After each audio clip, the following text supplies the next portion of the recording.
Okay, I will call this meeting of the Westland City Council to order. We will begin with the Pledge of Allegiance led by Council President Pro Tem Michael Londo. Thank you, President Hart. I pledge allegiance to the flag of the United States of America and to the republic for which it stands. I will call this meeting of the Westland City Council. Sorry, my phone went off there. Sorry about that. One nation, under God, indivisible, with liberty and justice for all. I apologize for that.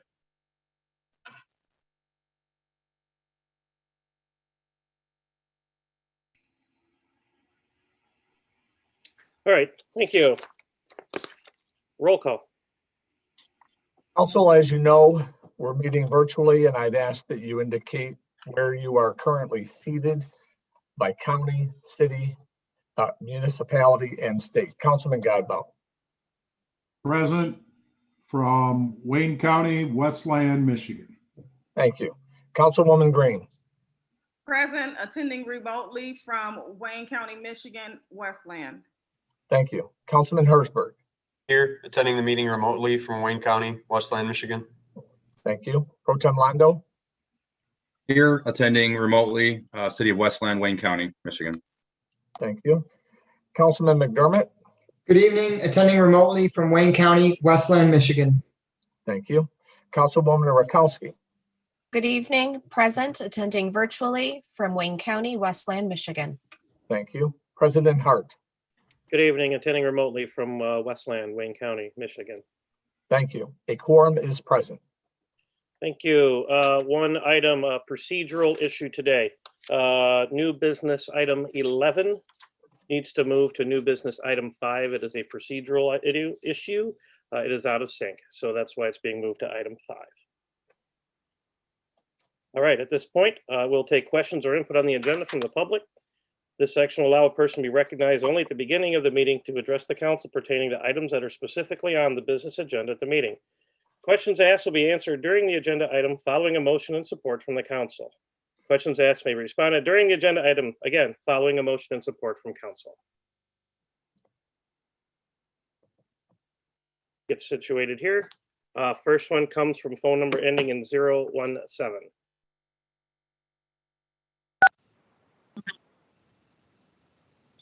Good evening. Can you hear me? Yes. Thank you, Council President Hart. Richard Graham from Westland and with Move Westland Forward. Full agenda, so let me get to it. Regarding item E on the consent calendar and the hiring of Plant Moran Cressa to consult and provide a redevelopment plan for Marshall Upper Elementary. What is the cost for the service and what is the time frame for completion? Regarding item F, great to see the city looking to rescind the requirement to register a bicycle. Thank you, Councilman Herzberg, for bringing this up probably 8 to 10 months ago now. Regarding item G, would like a better understanding the rescinding of the restriction for eating and drinking in your vehicle. Regarding new business item 2 and the 2021-22 Westland City budget presented to Council by Mayor Wild. It is again disappointing to see that there are no additional police officers in this year's budget. Other communities are expanding their police department, but yet we fail to add any additional police officers. Same with the fire department, where the only addition is from a grant that is up in 2 years when up to 13 firefighters may need to be let go. Again, these will be union jobs. Regarding new business item 4 and the library renewal, I attended a study session tonight, and it is great to see that the Westland Library Board decided to reduce the tax millage request from 0.996 to 0.85. Again, this is a renewal. Move Westland Forward attended a few of the library board meetings during this discussion over the last few months and voiced our concern about the full millage and the need to help the residents, especially based on their surplus. The push was to give taxpayers a break on their taxes. We are pleased that the board listened to us, and we are very happy to be able to get behind and back the millage at 0.85. Hopefully, City Council approves this and helps protect and promote our library, especially after the past issues there. New business item 7 in the proposed car wash. It'll be interesting to see if a majority on council will approve or deny this request like the majority did by vote for the Plasma Center off of Wayne and Ford. Hopefully, Council President Hart does not think it is strategic to deny a business the right to open up like he did the Plasma Center and cost citizens over $2,000 in legal fees. Thank you. Appreciate the time. Thank you. Next, I have last name Sedman.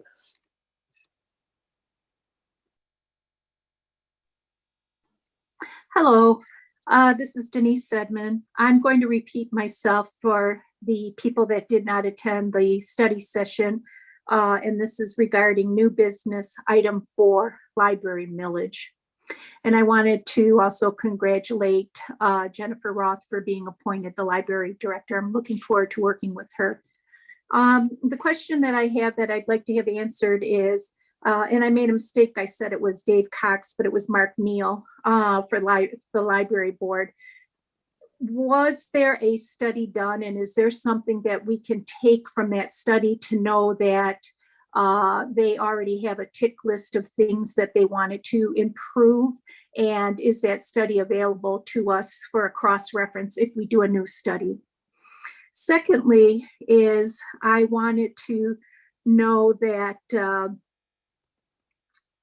how can we put in assurances that the millage renewal and the money in the reserves will be spent on improvements, or will we end up with an excess again and no library building improvements like we did about 10 years ago?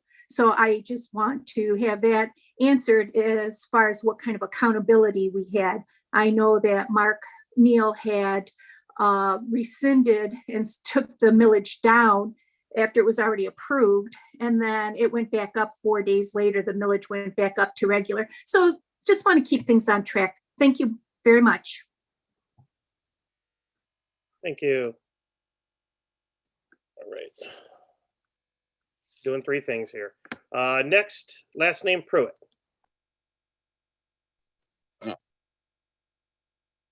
Hello, can you hear me? Yes.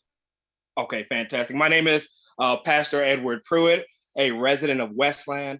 While there are many items to address today, I will be addressing consent calendar items F and G. In short, these 2 items, one addressing bicycle registration and the other addressing the restriction on consuming food or beverages in a vehicle outside of designated areas, have needed to be rescinded long before today. It is appreciated that these 2 components are finally being addressed. The amendment to rescind these components has been long overdue. City Attorney Falzone, as listed on the agenda, in a position appointed by the administration and confirmed by the City Council, presented these 2 items. Having them on the books would allow gotcha ticketing practices to be at the disposal of officers. Gotcha ticketing practices disproportionately affect marginalized, impoverished, and otherwise disregarded communities. This practice must stop and begins with an intentional high priority assessment of all practices, procedures, ordinances, etc. It cannot just stop with these 2 and must be intentional. Why do I mention intentional and setting it as a high priority? Well, on October 12th, 2020, it was brought to my attention that a bicyclist was ticketed for not registering his bicycle.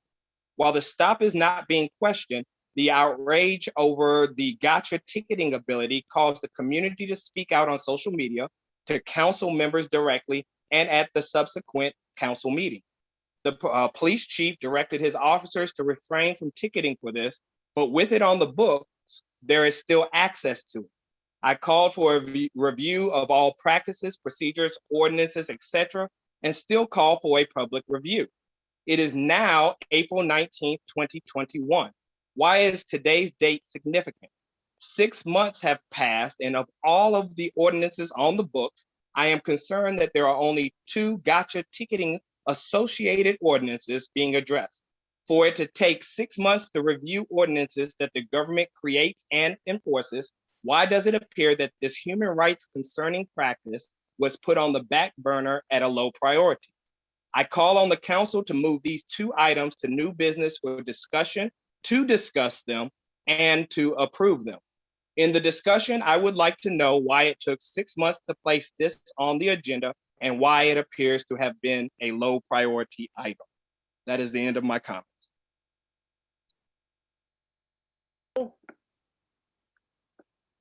Are there any other comments from the public regarding the agenda? Excuse me. All right, we'll close input on the agenda and move to the consent calendar. Is there a motion? So moved. Support Hersberg. I have a motion by Councilman Godbout, supported by Councilman Hersberg. We had a couple questions. I'm going to address them real quick. Item E for the professional services. I believe that was a question regarding cost, Mayor. Yeah, through the chair, we're asking council to approve not to exceed $30,000, and then part of your package has broken down what the hourly rates are depending on the different members of the team that do work for us. Thank you. Next was item G with regards to rescinding. Mr. Fasson, I think it's pretty clear, but you want to just elaborate on that very briefly? Yeah, simply both items G and F came through a city council ad hoc committee meeting with a request that these be rescinded. Thank you. Is there any other discussion from the council? Councilman Hersberg. Thank you. With respect, I'd like to move items E, J, and L to new business for discussion, please. The motion to move items E, J, and L to new business. Is there support? Support McDermott. Support. There's Councilman McDermott. Is there any discussion? Any discussion? Councilman Hersberg, did you have a hand up for discussion on your motion? Not on the motion, but I do have further discussion on the. Okay, let's go ahead and take this real quick. If there's no discussion, roll call. Councilman Godbout.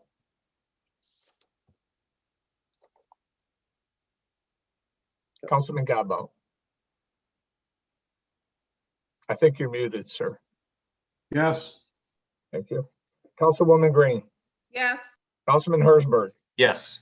Pro Tem Londo. Yes. Councilman McDermott. Yes. Councilwoman Rakowski. Yes. President Hart. Yes. Motion passes unanimously. Items E, J, and L shall become new business. Items 1A, 1B, and 1C. Thank you. Councilman Hersberg, you had other discussion? Thank you, and thanks, council, for moving those up so I can get just a couple of questions answered. And then items F and G, I just have a couple of comments because it was brought up. I want to thank Councilman Godbout and Councilman McDermott. The three of us got together. There were more ordinances than these two that we reviewed. These are just the two that are coming forward at this time. Some of them require more of a detailed look at by the city's attorney's office. Some of them might require a study session, but these two, I think as the council president said, they were a no-brainer, and it's time to move them. So the first one, as you heard, it was bicycle registration. We're only removing the requirement for that, so you can't be ticketed anymore. It did come up when somebody got a ticket last year. I think the ticket was revoked and he didn't pay anything, but that did bring up the discussion for it. So if you do want to register your bicycle, you still can do that. If you have peace of mind, you want peace of mind, you know, if it gets stolen, and you can come to City Hall or the police station and then they're able to track it. And it was brought up. I would say that these ordinances and things like this are council's responsibility, not the city attorneys and not the police chiefs. So if whatever ordinance we write, I think the police chief's gonna follow it. And this one's been on the books a long time, and we can't be picking and choosing, you know, which ordinances we're going to enforce and which ones we're not. So I'm glad to see this one come forward.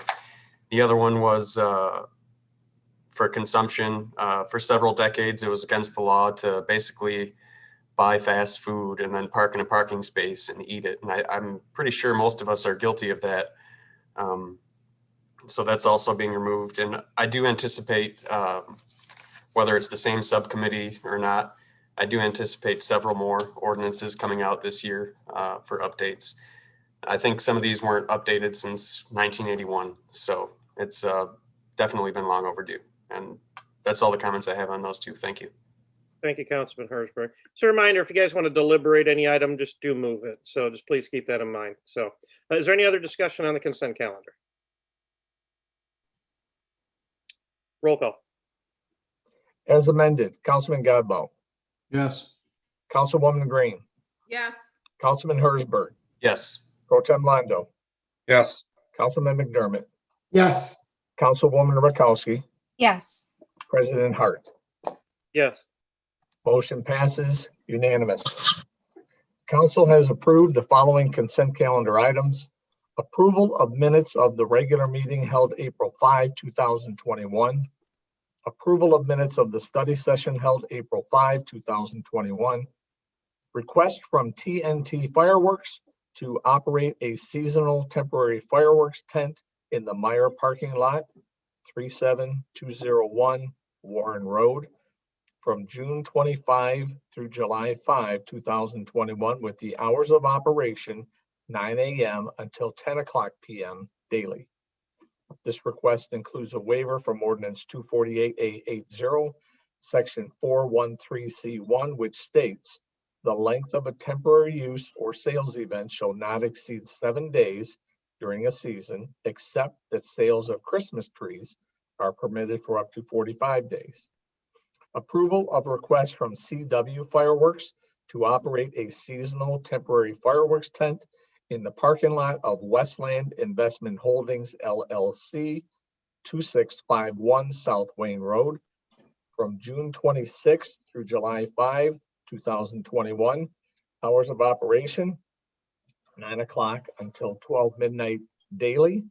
This request includes a waiver from Ordinance 248A80, Section 413C1, which states the length of a temporary use or sales event shall not exceed 7 days during a season, except that sales of Christmas trees are permitted for up to 45 days. Introduction of Ordinance 26561, an ordinance to amend Chapter 26, Section 2656 of the Westland City Code to rescind the requirement to register a bicycle. Introduction of Ordinance 6221, an ordinance to amend Chapter 62, Section 62.2 of the Westland City Code to rescind the restriction on consuming food or beverage in a vehicle. Introduction of Ordinance 248A106, an ordinance to amend Chapter 110 entitled Zoning, modifying the use list to remove service stations from Section 110.9.7.1 entitled CB4 Vehicle Service District. Introduction of Ordinance 248A107, an ordinance to amend Chapter 110 entitled Zoning, adding sections 110.9.7.8 Site Development Standards and Conditions for Service Stations. Adoption of Ordinance 248A105, an ordinance to amend Ordinance 248 to show CB3 district classification, where CB1 district classification is now shown in the area situated in the city of Westland, described as 920 South Wayne Road, west side of Wayne, between Cherry Hill and Avondale. This rezoning was approved by City Council on March 15, 2021, Planning Department number 2187C. The last item approved on the consent calendar today, adoption of proclamation to proclaim April 23, 2021 as Turkish Heritage and Children's Day in the city of Westland. Moving to new business.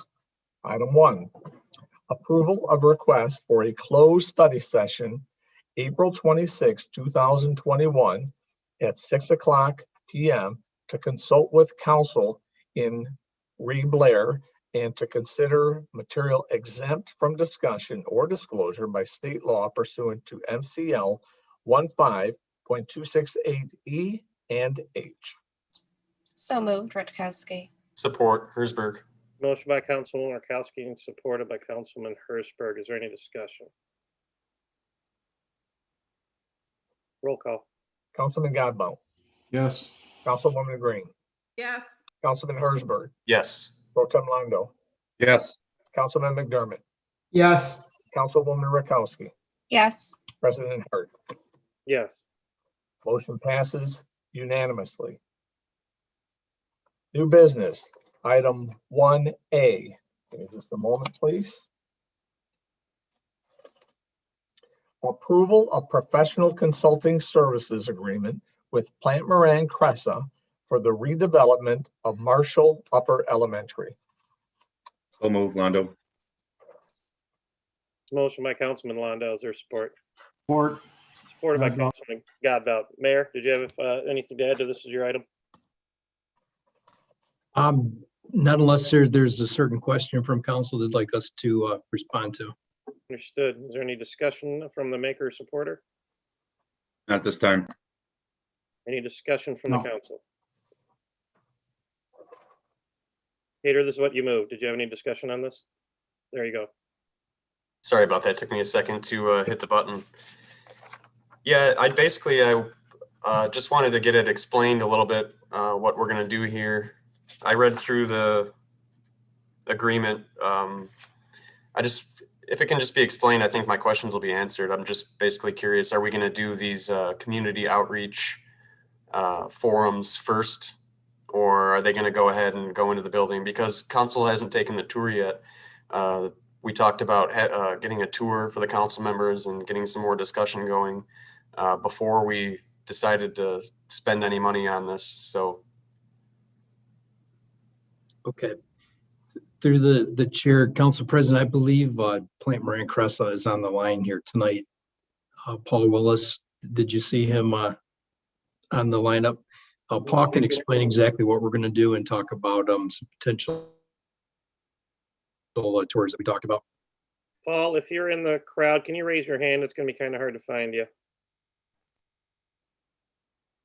Mayor, I have a hand raised from a last name Fountain or Fontaine. Is that part of Cressa or no? Possibly. We'll find out here. Last name Fontaine, are you with Plant Moran Cressa? Yes, sir. Yes, this is Andrew Fountain. I'm with Plant Moran Cressa. Paul was double booked this evening, so I'm filling in. But thank you. Just to, I guess, to direct the question to Councilmember Hersberg. So we will. I understand you read through the scope. The intent here is that we would once the agreement's executed, we're going to sit down and meet with the mayor and sort of come up with what the first steps are going to be. So if it's so stated that a tour is in line prior to any of the review of the facility, we can be very flexible with the scope that's been presented. The intent would be to work with the mayor, members of council, anybody else that's assigned as a special committee to develop what the steps are, when they would take place, and then ultimately report back to the mayor and to council with the findings of this process. Hopefully that gives you some insight. If there's anything more specific, I'm happy to answer that question. Oh, that's good. I appreciate you being on the call and being able to provide a little bit of information. You know, ever since this whole Marshall thing came up, I have had some reservations. You know, Marshall's an old school, and if we're actually trying to do a rec center, you know, most rec centers these days have an indoor pool. They might have indoor soccer fields, and you know, those two things right there. I can tell you right now, without even spending this money, it's going to cost more to renovate Marshall to do things like that than it would be to just find another building or even a new property. You know, if we are talking about maybe doing a rec center, I would have liked to see council and the administration maybe sit down and look at 3 or 4 different options and see what we could do. A little bit disappointed we're going to move forward and start spending money now, and I got a feeling it's just going to be a slippery slope. It's not going to stop, and we're going to pump a ton of money into Marshall. So those are my concerns. Thank you. Next, I have Councilman McDermott. good evening, and good evening to Plant Moran Cressa as well. My question is, when you're doing a full audit of the facility, are we also going to be looking at potentially the opportunity within that audit of if there's space to add on to that facility or make significant modifications in regards to potentially adding amenities like an indoor track or a pool? Is that going to be a part of the full scope of the audit? Thank you. Yeah, thank you, Councilman McDermott, for your question. Certainly, as we work with the mayor and anybody else in this special committee, if those items such as additions for indoor walking track, any other amenities that the city so stipulates, those items can be programmed. They can be part of that study. We can provide some cost information that would be associated with any potential additions to the facility, and include that in the overall report that we would report back to Mayor Wild and to council. Councilman McDermott, were you done with your comments, or do you have Yeah, more? just one more quick one too. As a part of the full audit too, are we getting kind of a usage study in that in terms of who the residents are that we anticipate are going to use that facility as well, and where potentially our usership from around the community is going to come from? Thank you. Nothing further after that. It's my understanding that we can look at that. I don't know that that's specifically called out in the scope, but it's certainly something that we have experience in and something that we can assist the city if they so choose. Right. Mayor, you had a comment? Yeah, just to clarify. So council been very clear exactly what we're trying to do here. We've talked about it a couple different times now. We talked about it during the infrastructure work study, and basically what we're doing, we're not doing an audit of the building, just to be clear, is we're bringing in Plant Brand Cressa to do basically a capital needs assessment of the building. Just to tell councils that we're basically stepping in front of the wrecking ball here, because the school district was planning on tearing this building down this summer. So we haven't spent one nickel on this yet. And tonight we're asking you to allocate, not to exceed $30,000 so we can do our due diligence. Plant Brand Cressa has done diligence on that building for the school district in the past. So we're going to have access to the latest work that they've done there, which should keep our costs down quite a bit. But they're going to do a capital needs assessment on the building, so we have an idea of what we have as far as the bones go. They'll look at the roof, and they'll look at the parking lot, and they'll look at the different HVAC systems and things that within the building. As far as, and that's what we want to try to do, the administration's trying to do, is just to get an idea as what shape is the building in. Now, as far as what we do with it, once again, we've been very clear on this, is that it's an opportunity for the community. We want to hear from the community. Plant Brand Cressa does have the ability to do community outreach. In the past, we partnered with the YMCA to do recreational surveys for the community, and we can do all of those things again. So we want to try to get an idea of what the shape of the building is before we proceed. So we're trying to act diligent and be cautious, but it's an opportunity. At the end of the day, maybe it doesn't work and we tell the school district just to tear the building down. But I think that as elected officials in our community, we have to take a look and make sure that there's not a better use for that. As far as pools and aquatic places, within, we know that'll drive up the cost. The one thing about these buildings that were built in this era is that they're built to last. When you look at the school in downtown Plymouth that they've turned into a park, that school was actually built in 1910. So these buildings were a lot of brick, lots of block, lots of concrete. So council, we're taking some baby steps here, but you'll be part of it all along the way. I'm hoping once we get past tonight that we'll be able to set up a couple of tours. I'd like all of you to get inside of it. And so we'll stay in touch with the council president to make that happen. Thank you. Thank you, Mayor. Is there any other discussion? All right, roll call. Councilman Godbout, Yes. Councilwoman Green, Yes. Councilman Hersberg, Yes. Pro Tem Londo, Yes. Councilman McDermott, Yes. Councilwoman Rakowski, Yes. President Hart. Yes. Motion passes unanimously. New business, item 1B. Adoption of ordinance 248A104. An ordinance to amend ordinance 248 to show CB1 district classification where R6 district classification is now shown in the area situated in the city of Westland, vacant commercial land and residential property on Arthur Street. So moved, Londo. Motion by Councilman Londo. Is there support? Support Hersberg. Support by Councilman Hersberg. This was moved. Mr. Hersberg, do you have any questions? Yeah, if we could get like a rundown from Mo, if he's got one ready. Basically what I want to know, Mo, is what they're trying to do here. Usually when a rezoning comes up, there's some sort of proposal of why we're going to rezone it. And in this case, we're just rezoning it. And then what's the intention here? Sure. So I'm going to share my screen if that's okay with Council President.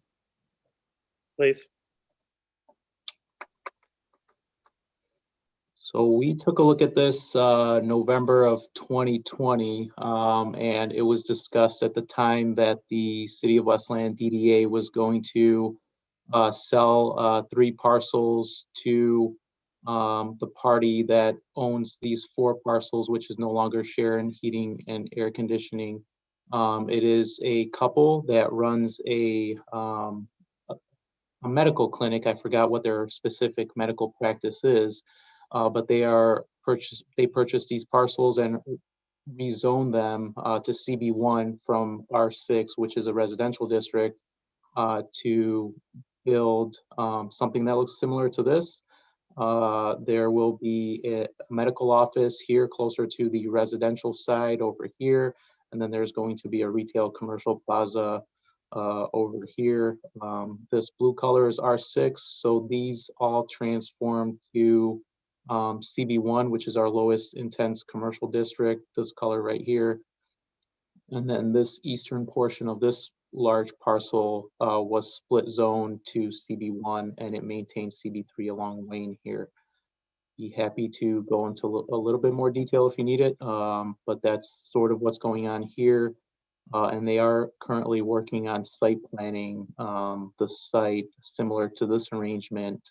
This was just a concept plan proposed during the rezoning, but they are doing full-blown engineering and construction at this time. And that'll be presented to you probably in June, I believe. Thanks a lot, Mo. I appreciate that for that refresher. I didn't realize it was the same project as the one brought up in November. I searched some of the parcel numbers listed in the packet and there wasn't really any information up about it. So thank you. I'll be in support. Thank you. Yeah, as like I said, it was approved by us on November 16th. So is there any other discussion from the council? Roll call. Councilman Godbout, Yes. Councilwoman Green, Yes. Councilman Hersberg, Yes. Pro Tem Londo, Yes. Councilman McDermott, Yes. Councilwoman Rakowski, Yes. President Hart. Yes. Motion passes unanimously. New business, item 1C, adoption of prepared resolution pledging limited tax full faith and credit in support of Tax Increment Finance Authority of the City of Westland Tax Increment Refunding Bonds, Series 2021, limited tax general obligation taxable. Is there a motion? Is there a So motion? moved. Was that a motion by Councilman Godbout? Support it, Londo. Yes. Okay, motion by Councilman Godbout, supported by Councilman Londo. Mayor? All right, thank you, Council.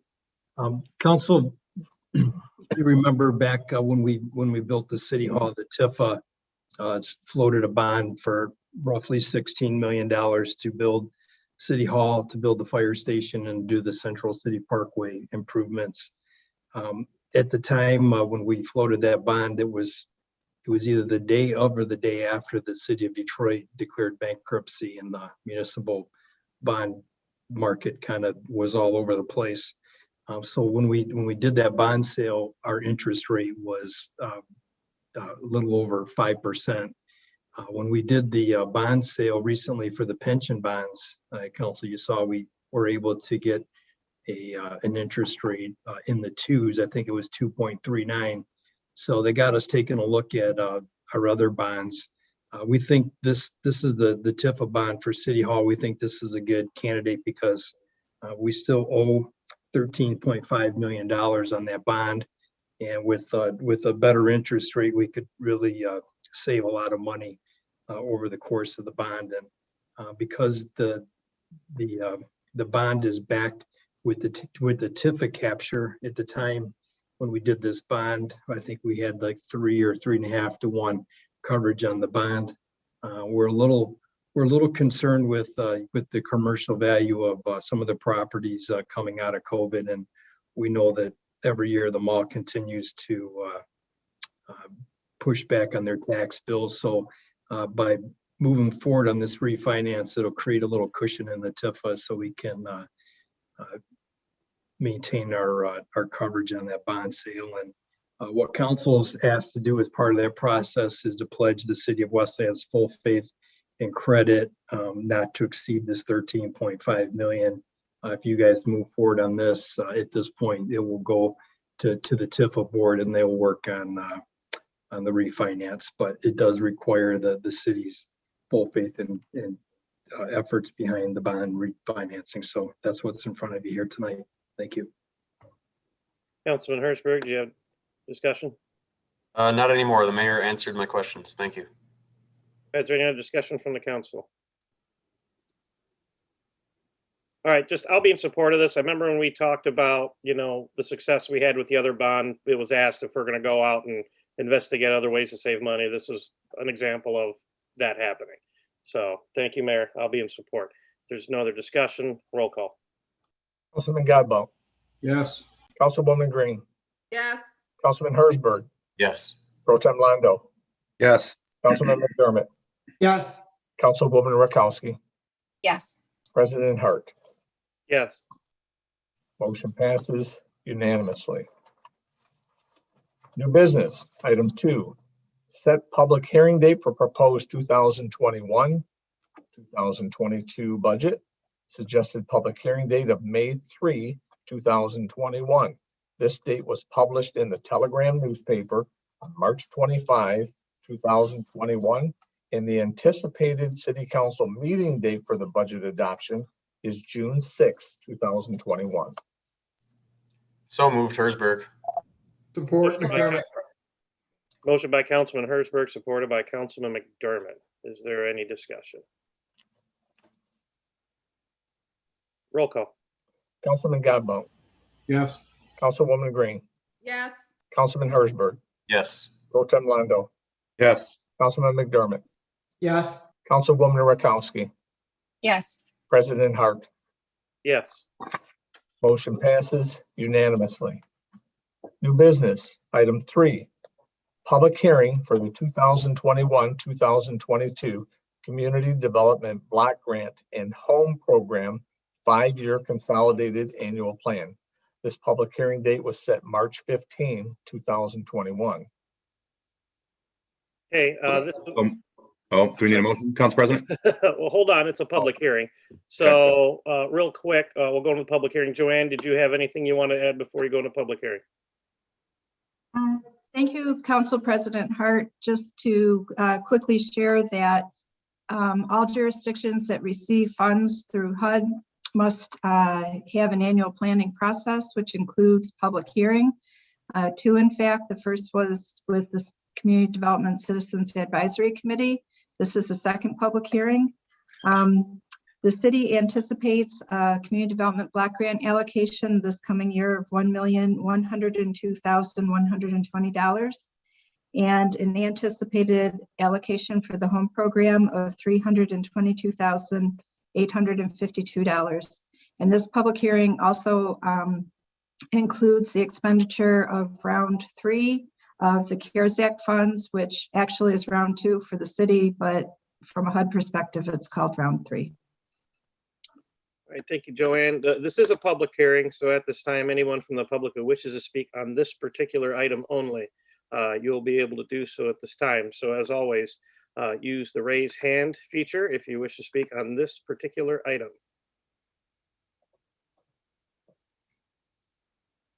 Okay, I see no hands raised. I'll close public comment on the public hearing. Is there a motion to close public hearing? Close the public hearing. Council President Londo. All right, Sorry. who was first? I heard Councilman Londo. Herzberg, I think supported. And Councilman Herzberg. Is there any discussion? Roll call. Raise my hand here. Hold on, just Councilman briefly. Godbout. Oh, Councilman Londo, did you have discussion? just briefly. Thanks, Joanne, for everything you've done. We also had a study session a few weeks ago, and Joanne laid out over our presentation of this CDBG home plan. So thank you, Joanne. Thank you. Is there any other discussion? All right, Mr. Clerk, roll call. Councilman Godbout. Yes. Councilwoman Green. Yes. Councilman Herzberg. Yes. Pro Tem Londo. Yes. Councilman McDermott. Yes. Councilwoman Rakowski. Yes. President Hart. Yes. Motion passes unanimously. New business, item 4. Approval of library millage request for a 10-year 0.85 millage starting in tax year 2022 to be placed on the August 3, 2021 ballot. So move, McDermott. Support, Herzberg. There's a motion by Councilman McDermott, supported by Councilman Herzberg. Jennifer, do you have anything you wanted to add? I know we had a study session today, but anything you want to add? No, I would just like to thank the council again for getting us on the agenda so quickly. And I appreciate any support to continue operating the library at this high caliber that we have. Okay. Is there any discussion from the maker or supporter? All right, see none. In discussion from the council? See none. Roll call. Councilman Godbout. Yes. Councilwoman Green. Yes. Councilman Herzberg. Yes. Pro Tem Londo. Yes. Councilman McDermott. Yes. Councilwoman Rakowski. Yes. President Hart. Yes. Motion passes unanimously. New business, item 5. Please be reminded this was item 11. Approval of proposed rezoning from CB1 Low Intensity Commercial Business District to GAR Garden Apartment Residential. This parcel is on the north side of Warren, west of Merritt. It's Planning Department number 2203B. The Planning Commission recommends approval, and if approved, further directs the city attorney to draft the necessary ordinance amendment. I'll move, Londo. Motion by Councilman Londo. Is there support? Support, Rutkowski. Supported by Councilwoman Rakowski. Mo? Thank you. All right, the subject property here is located on the north side of Warren, just west of Merriman. It comprises a little bit over a half acre and is currently zoned CB1, low intensity commercial. The petitioner tonight is proposing a conditional rezoning of the subject property to GAR, that's our Garden Apartment Residential District, to facilitate development of an 11-unit apartment building. Some quick background for you. In 2017, the petitioner successfully rezoned the property from Garden Apartment to CB1 for building a retail plaza. The petitioner also successfully obtained site plan approval for that retail plaza. The petitioner has since been marketing the retail component in addition to commencing construction, and has had a hard time gathering interest in retail or commercial in that general area. So tonight he is proposing to go back to the original zoning designation to Garden Apartment and build a 3-story residential building. This is what the zoning is in the area there today. Adjacent is that apartment complex, also zoned garden, so it's part of Hines Drive. South is the city of Garden City, And I have some quick renderings of what the apartment complex is proposed to look like. Petitioners on the call. The Planning Commission held a public hearing for this rezoning and is recommending approval as presented. Happy to answer any questions. All right, any discussion from the maker? That would be me, sorry. No, really excited to see this project come forward and, you know, haven't seen anything like this in Westland in a long time. So looking forward to seeing this pass, hopefully. Any discussion from the supporter?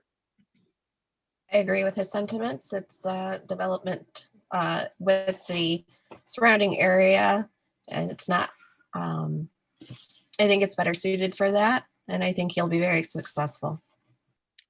Okay. Additional comment comes from Councilman McDermott. Good evening. Thank you.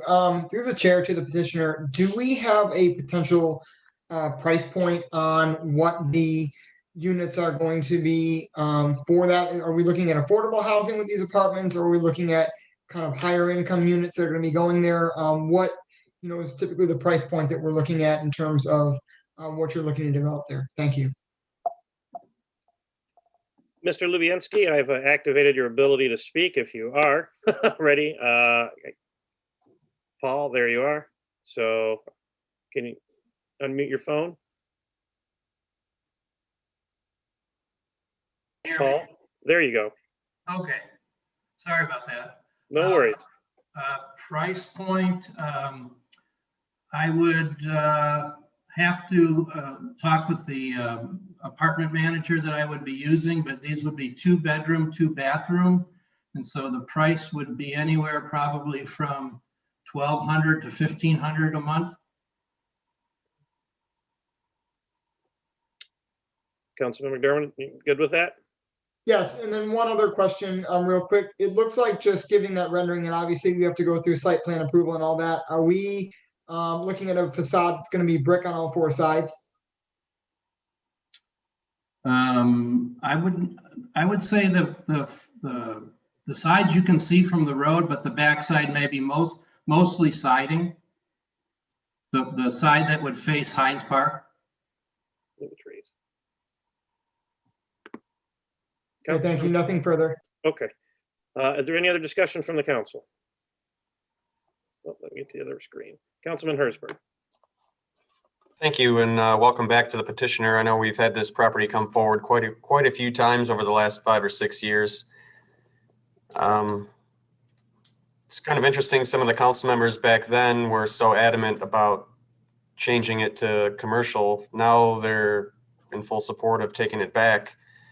I voted against rezoning it a couple of times in the first place. I wanted to keep it garden apartments.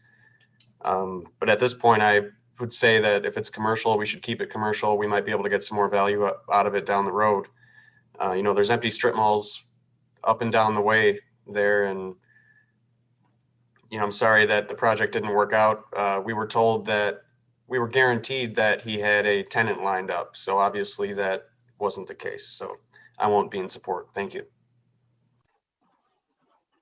Any other discussion from the council?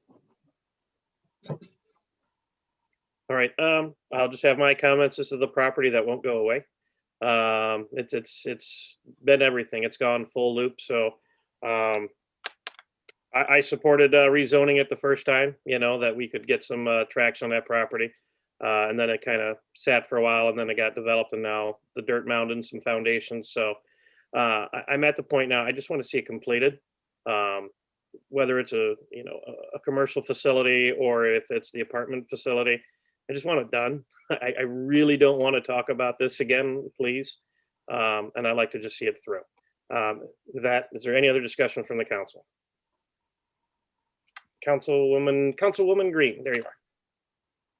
Thank you. I just had a quick question. Is this the property that was, that the petitioner wanted to turn into a dental office and do an expansion of the parking lot? Is this the same building? Begging apologies, Councilman Green, I think it is, yes. So This is the same project. The Wayne County parcel is not associated with this any longer. Okay, can the petitioner speak to why? Because I actually remember the request, this request was in place before I was elected, and this is my 4th year on council. I recall after having joined council that city council granted multiple extensions to this particular petitioner, even beyond what Wayne County was willing to grant them. And so my question is, why is it now that the request, after having been given extension after extension, and as one of my colleagues mentioned, City Council was given written guarantees of all of these people who wanted to purchase the property, all of these real estate brokers who had people ready to sign and drive, so to speak. And here we are again, this is my 4th year on council, and this same request has not moved forward. So I'm just curious as to why nothing fell through on with the information that council was previously given, and what guarantees do we have now that we're not just giving an opportunity to buy more time, which may result in nothing for our city. So can you please answer that? Thank you. Or can you hear me? Yes, thank you. Yes, we did get one extension for the site plan. I asked for a second one and that was turned down. In the beginning, we did have a number of prospective tenants that signed letters of intent, and they all backed out. So we never had those were for potential leases. And we had one interested party to purchase for a medical office. I don't remember a dental office, but it was a medical user, and they backed out of of purchasing it. So we've had, we've really tried a long, hard amount of time and effort to try to market it as a commercial with no luck. Thank you. Do you have, so if the zoning request is approved, when are you expected to break ground? Or is this going to be something that has to go through additional phases of approvals or what have you before you move forward? Well, the site plan would have to be approved, but we have the site plans ready to go. And then once that's approved, it would have to be, the construction drawings would have to be finalized. I think Director Ayub could address where we are there, but I think we spent a lot of time and money on plans for the apartment now. Director Ayub, can you speak to that in terms of the construction plans being finalized, and what is a realistic time frame that this project may break ground? So a couple responses, as you'll see on your next agenda item, is the site plan approval. So that's the construction that you're talking about there. And then this project already broke ground. If you traverse the area, you'd see that because of COVID, they stopped and all of the commercial tenants pulled out. So they stopped, and him and I were going back and forth, and he decided, let's go back to garden apartments and see if we can get some tenants moved in for residential purposes. Thank you. My question was relative to breaking ground as an apartment complex. His long-term approval for commercial property is irrelevant at this point. I'm asking for a definitive time frame in terms of when this now residential project will likely move forward. It's the same exact footprint, so it's already broken ground. He's waiting on the site plan approval for residential. The residential building is the same exact footprint as the commercial building, so the site has already broken ground. Okay, thank you. Is there any other discussion from the council? Roll call. Councilman Godbout, Yes. Councilwoman Green, Yes. Councilman Herzberg, No. Pro Tem Londo, Yes. Councilman McDermott, No. Councilwoman Rakowski, Yes. President Hart. Yes. Motion passes. New business, item 6. Approval of site plan for proposed apartment building. This parcel is on the north side of Warren, west of Merriman. Planning Department number 2203C. The Planning Commission recommends approval, subject to the wooden fence along the west property line being replaced with a vinyl fence and the required variances being granted by the Zoning Board of Appeals. So moved, Londo. Motion by Londo. Is there support? Support, Godbout. Supported by Councilman Godbout. Mo? Thank you, Council President. So this is the exact, it's a similar discussion as before, but I'm going to discuss in more detail the actual site plan and what it's going to look like from the outside. So again, the petitioner is proposing to construct an 11-unit apartment building. This is a 3-story building and has a footprint of approximately 5,000 square feet. The footprint, as mentioned previously, is the exact same footprint as the commercial building that you approved, I believe, back in 2017. So each unit, each of the 11 units is a 2-bedroom apartment unit, and there is one common shared storage room on the ground floor. Units will range from 822 square feet to 999 square feet, and each unit will have an outdoor terrace. The proposed building, to answer some of the questions, will be constructed of brick and other similar hard stone material on the exterior. However, the north elevation facing the river and the forested area back there will be constructed out of vinyl. The petitioner proposes to provide 25 off-street parking spaces similar to the commercial building that was approved, and that is in compliance with the zoning ordinance. Berming, landscaping, and screening are all in compliance. The Planning Commission requested that the vinyl fence on the west side here be constructed of wood. The petitioner has approved and is willing to do that, subject to that being a condition of this approval. There are some variances that are required here. Our zoning ordinance allows for multifamily residential developments to be constructed in more of a suburban style atmosphere or environment in terms of land. And here we have more of an urban type footprint on a small piece of property, not to mention its irregular shape. And backing up to the river. So there's some variances that I won't read all of them on the record, but they're related to dimensional requirements of the garden apartment residential district. So this is, if you decide to approve it, is contingent upon the zoning board granting those variances at its meeting this Wednesday. I'd be happy to answer any questions that you have. Okay, thank you, Mo. Council President Pro Tem Londo. Thanks, President Hart. Through the chair to Mr. Ayub, how many parking spaces are there? That picture you had there, there's trees in the way. I couldn't really see how many parking spaces are available. Sure. So there's 25 paved parking spaces provided. The zoning ordinance requires a minimum of 22.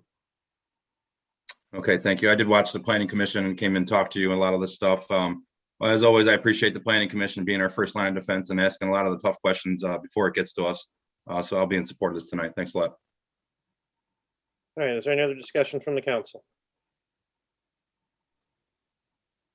Councilman Godbout.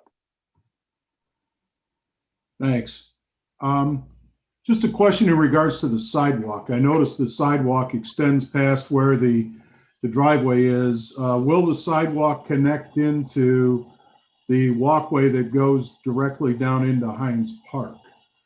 As part of the walk and roll initiative taking place, I think it's important that we have that sidewalk connect to something. versus just end up a piece of concrete in the middle of an unconnected network of sidewalks. So I will do my best faith effort to get a sidewalk installed. That portion of property to the east that you're referring to is owned and controlled by the county, but once this is installed, it'll be a very small segment to connect over to Hines Park, and I'm sure the county will do it.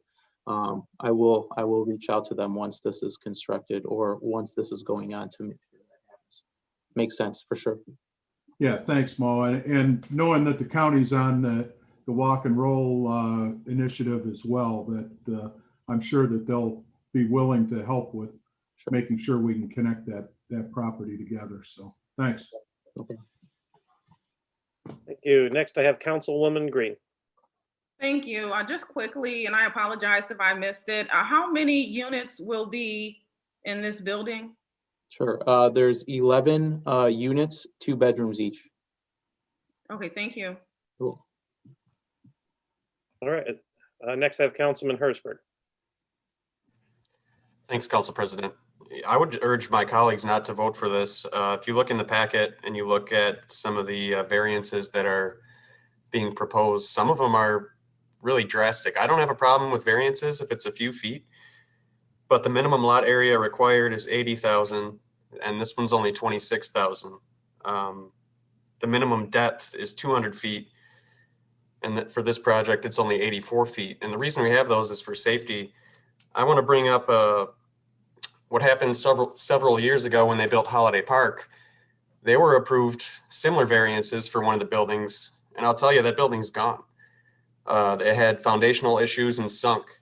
We have to consider the proximity to, there's a sudden drop in elevation right behind this property going into Hines Park. And I think there's a great risk for foundational issues. You know, it's one thing to do the 1-story commercial, but when we're talking about a 3-story building here on that, I have really great concerns over it. So, thank you. Any other discussion from the council? Councilwoman Green. I'd like to make a motion to have this item delayed until our next city council meeting with the requirement that the city of Westland or the mayor's administration provide city council with a definitive response as to Councilman Hertzberg's concerns that he just referenced, so that we can make an informed decision before we move forward on this item. There's a motion to delay this item until May 3rd. Is there support? I support it. Supported by Councilman Hertzberg. Is there discussion? Mo, you have your hand up. If I have the opportunity to answer those questions, if they can be repeated, I If don't it's think relative to the motion that Councilwoman made, then yes. So otherwise.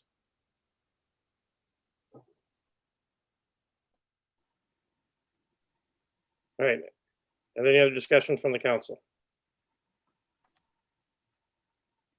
Councilman Londo.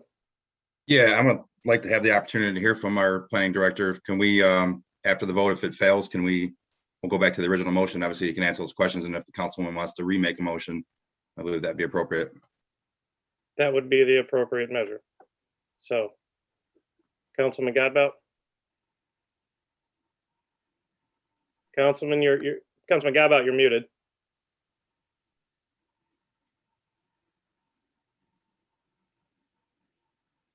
No comment?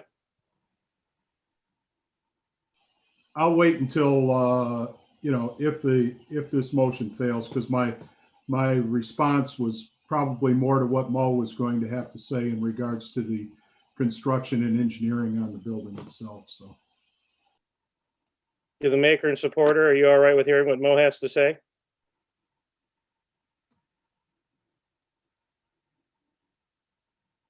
My hand is up, Council President. I will withdraw my motion and allow Mo to provide a response and then make a determination at that time if I will remake the motion. Understood, and your hand was up from the first one, so that's why I didn't notice it was up again. I do apologize. No problem. Mo, go ahead. The floor is yours. Thank you, Council President. I'll say a little bit, but I do want to hear the questions again if there were any specific ones or concerns that I can help alleviate or at least have a chance to answer if I know that the answer is off the top of my head. But in terms of construction and engineering documents being prepared for development, first what happens is applicants are afforded the opportunity to get their land use approvals before they spend a ton of money doing construction and engineering work. In this case, actually, the petitioner already has done site engineering and construction as it relates to the commercial building, which is similar construction foundation, as I already explained, and similar materials, actually, footprint, parking, berms, landscaping, and stormwater detention that he's supposed to or required to install as part of in compliance with Wayne County stormwater ordinance. This actually went through a lengthy, I mean, all projects do, but this went through a lengthy approval process with Wayne County's stormwater team because it abuts Wayne County property and specifically the river, and they wanted to make sure that the stormwater detention and the foundation itself was going to be supported on site and not crumble and fall into the river. I'm not an engineer, but I know those discussions happened and was involved in them. And that is why the foundation is constructed there today in compliance with the engineering standards of the city and with Wayne County Stormwater and Engineering team reviewing as well. Again, it's the same foundation, same construction as the commercial building. If there's any specific questions, I'd love the opportunity to answer instead of delaying the vote. Thank you. All right, Councilman Hertzberg has his hand up. Thanks. I didn't have any specific questions. It was just my opinion that based on these variances, that it would be unsafe for us to do so. That's based on a previous example where this council passed variances for development, which resulted in serious foundational issues in a building. The builder was responsible for having to move those residents. I think there was about 12 of them.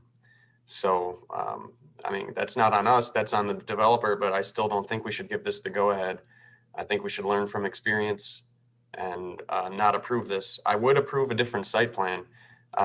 Looking at the building, I think it looks great. I wanted it to be apartments to begin with, but you know, I understand that this is an odd-shaped lot, but you're asking to put a 3-story building on a concrete base that was made for 1-story commercial, right next to basically what's a 30 or 40-foot cliff. So if you don't think you're going to have any issues, you know, I'm sorry, because I would bet that you would. I would just like to see a different site plan with some of these, the lot depth and lot area changed. So, thank you. Councilwoman Green.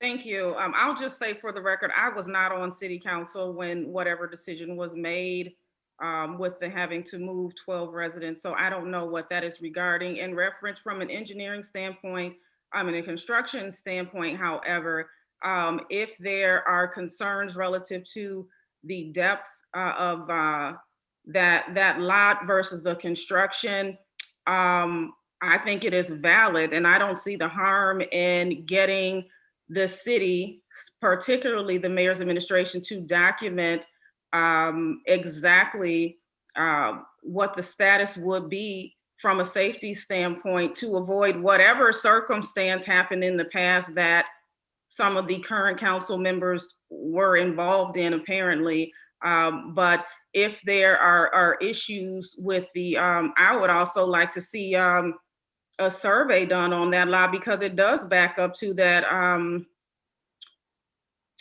I think it's wetlands over there. And the last time the petitioner made a request, it was approved and I voted against it due to multiple reasons, but also we had not been, I can't recall exactly what Wayne County said relative to those wetlands. I just remember that being a question that was called.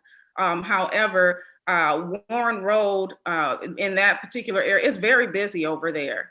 And I don't, see an issue with just ensuring that before city council approves this, which I am actually inclined to approve it, as long as there's no safety issues from a construction or engineering standpoint. I think it would be a really good development for our city, but due to the placement and the concerns that Councilman Hertzberg brought to light, I don't see an issue with delaying, having a 2-week delay when this petitioner has delayed his request for more than 4 years. So I don't see a problem with asking the mayor's administration to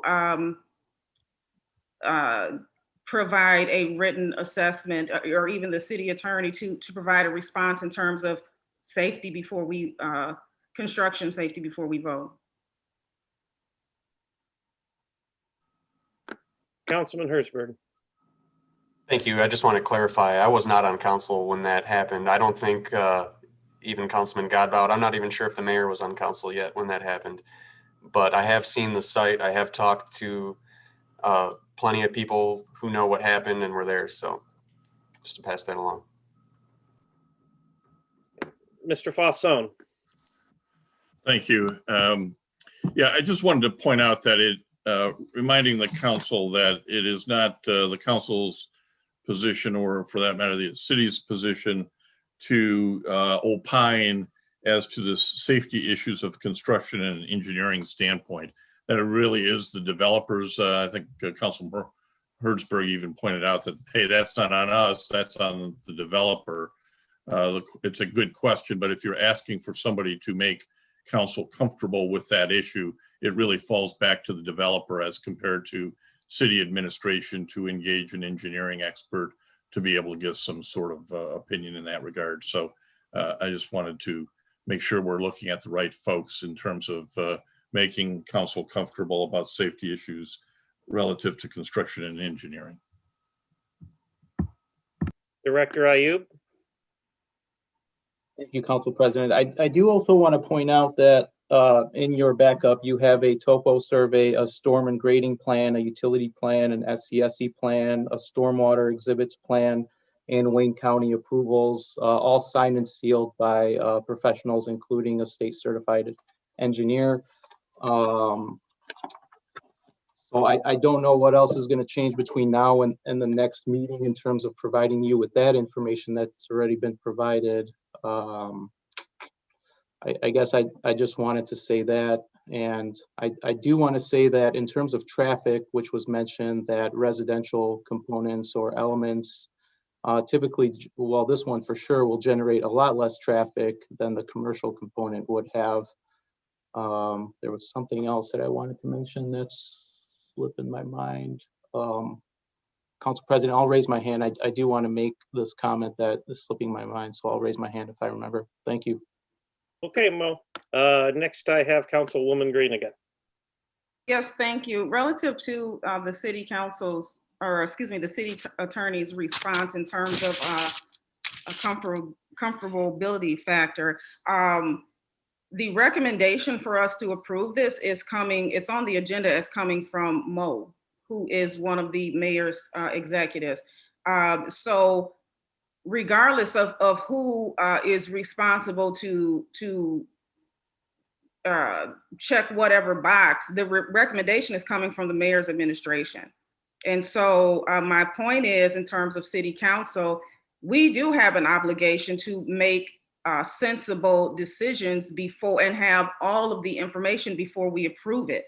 So to say, well, that's on the developer, no, it's on all of us, because we say yes or no, and our residents will be coming back to us if we make the wrong decision, especially from a safety standpoint that could be easily avoided with having the proper documentation submitted.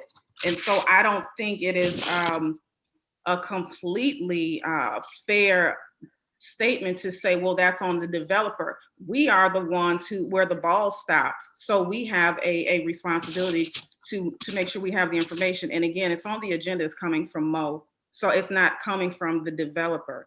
It's a recommendation from Mo.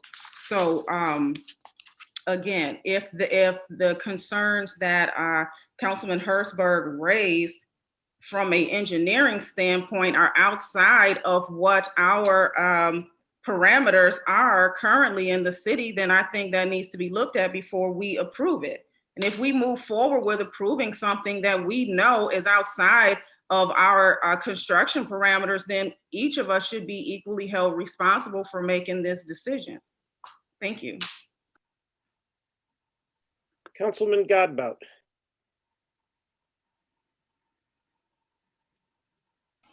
Thanks. I'd like to call the question, please. Support. That's what I was going to do. Question's been called. Mr. Clerk? Give me one moment, please.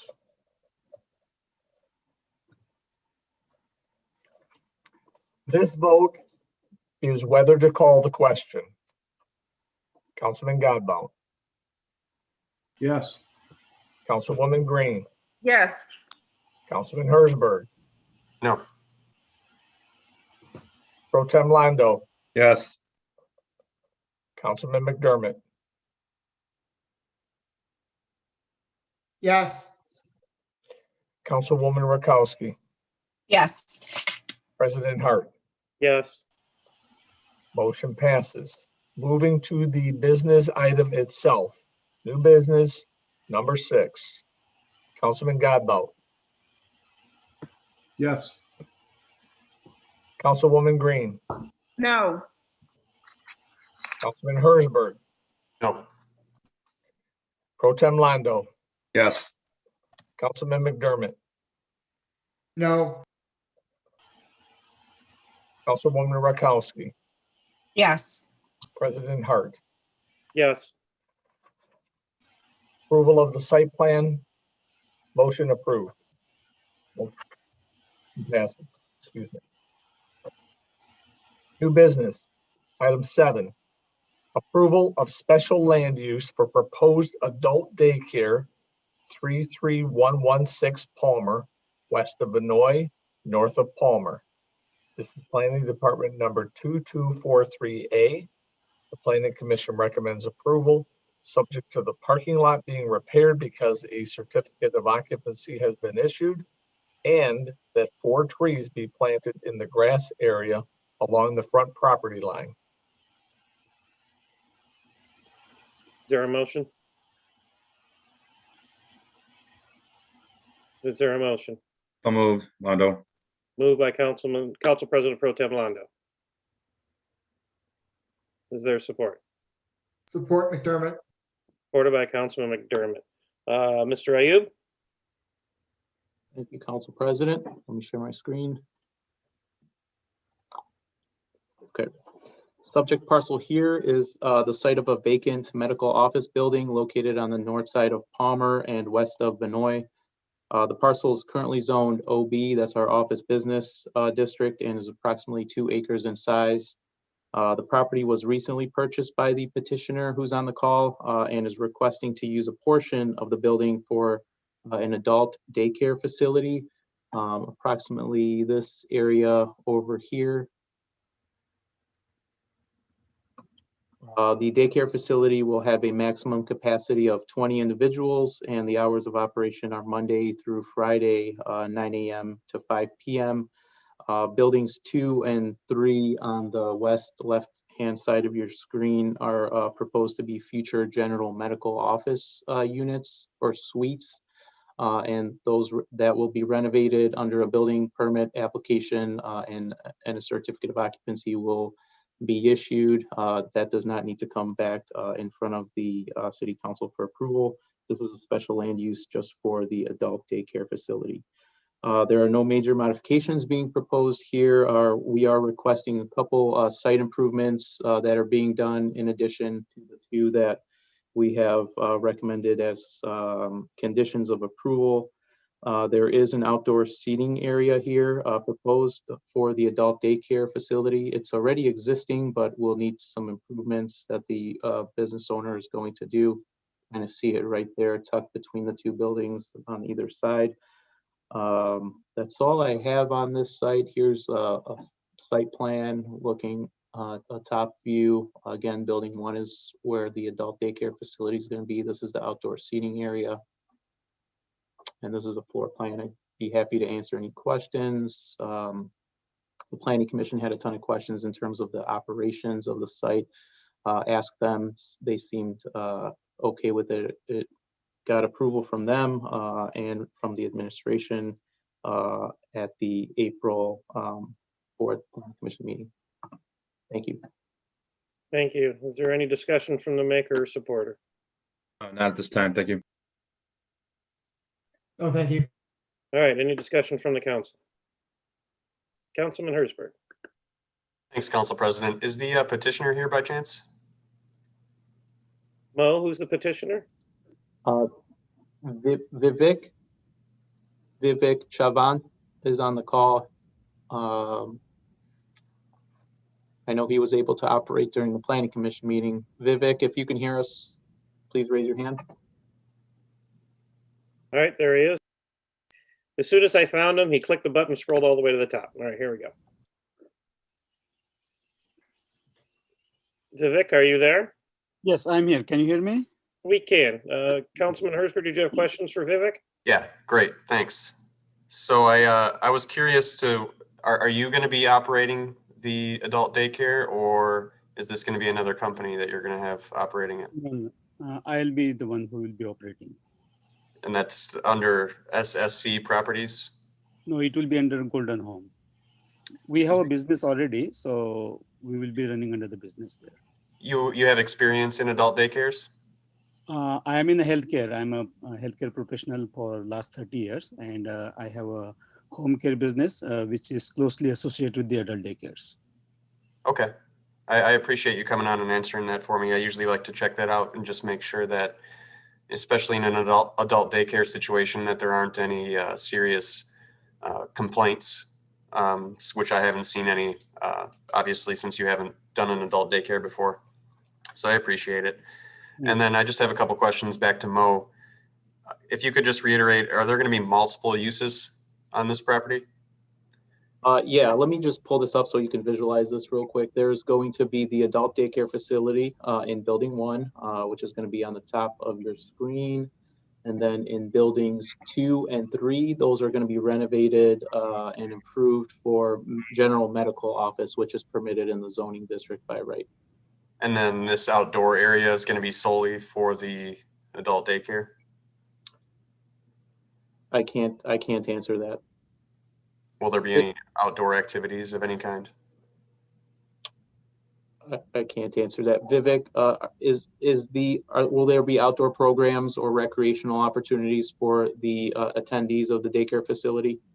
Yeah, so usually there will be sitting area outside, and if the play permits, we have a big big land available.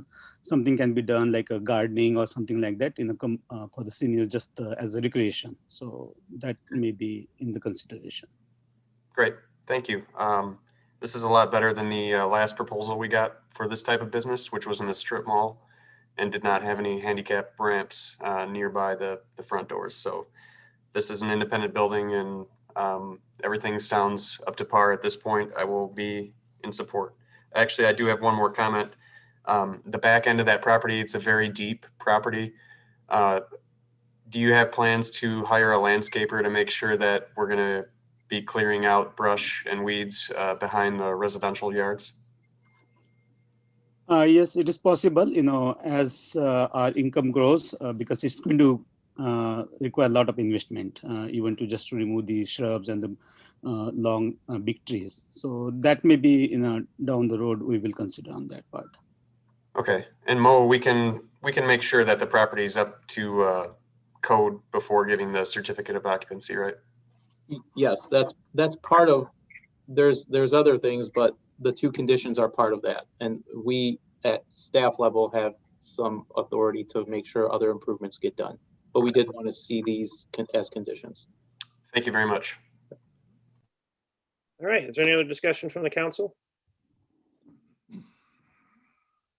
Roll call. Gabao. Yes. Councilwoman Green. Yes. Councilman Hersberg. Yes. Pro Tem Londo. Yes. Councilman McDermott, Yes. Councilwoman Rakowski, Yes. President Hart. Yes. Motion passes unanimously. Council, as I move to the next item, just a reminder that the next 4 items will be numbered differently than on your agenda because of the movement of item 11 to item 5. New business, item 8. Approval of preliminary site plan for proposed Tommy's Express Car Wash and Retail Building. This is at the intersection of Ford and Newburgh, southwest corner of Ford and Newburgh. This is Planning Department number 2196D. The Planning Commission recommends approval contingent upon departmental requirements and recommendations. So moved. Hersberg. Motion by Councilman Hersberg. Is there support? Support, Rutkowski. Supported by Councilman Rakowski. Mr. Ayub, you're up again. This is a fun one. All right. Here we go. So before I start, this one and the next one are associated together. This is the preliminary plan, and then we have the final plan. There are no changes at this time. If you decide during preliminary plan review that you want changes, you propose those changes and table the final plan. If you don't want any changes, then we proceed to final plan. So just wanted to give you a heads up of how I'm going to introduce this. All right, so the subject property here is located on the south side of Ford Road, just west of Newburgh. The property is zoned PUD, planned unit development, and comprises of an undeveloped 3.5 acres. The petitioner proposes a modification to the previously approved PUD that I'll describe in a bit to develop a unique, modern looking automated vehicle wash. It's called a Tommy's Express Car Wash, and it's approximately 5,200 square feet in size. There is a future retail building and a drive-through that you might have seen, and we'll look at it in a bit on the site plan. There's a drive-through end cap that is also proposed on the west part of the site in this area here. Proposes future developments, not seeking any approvals right now, but it is being marketed right now, assuming that they get approval for the car wash. It'll be more attractive to develop this acre and land over here with a retail component. Some quick background on the PUD that was previously approved in 2017 by the City Council. It was a PUD to facilitate mixed-use development as part of the Sienna project to the south that's open today. Quickly, a commercial complex on Ford Road was part of that, housing several buildings, a 3,000 square foot commercial building down here, another existing building housing Feisters, I think that's how you say it, auto and RV sales building to be renovated, has since been demolished, and another proposed commercial retail drive-through building here. Proposed building C, and utilizing a similar curb cut that you see today with the access drive at Sienna. All right, so that's what the site looked like. And here's the proposed site plan that I'm going to talk about now. So some site data and the description of the proposal today. Site access is proposed via one site driveway at Ford Road via shared access to Newburgh over here as well with Sienna. This was again a component of the PUD approved in 2017. The site will contain 23 off-street parking spaces. The zoning ordinance actually does not require any parking spaces for a car wash, but they are providing some for employees and also for the vacuums. There are approximately 32 stacking spaces that can be accommodated here at the site. The one-story car wash building is proposed to be constructed using a variety of high-quality materials. I'll show you what that looks like in a second. The site plan indicates extensive landscaping throughout the site, which includes a 25-foot buffer here between Sienna and the car wash itself. There's some other site improvements that you can see here that are being proposed. This site should look identical to this ortho view that you see on your screen. There is a DDA compliant masonry and galvanized black fence decorative fence along the property line, both on Ford Road and Newburgh. There's a comprehensive stormwater management system that's already provided here. You can kind of see it in the background. They're tying up to this as part of the Sienna project.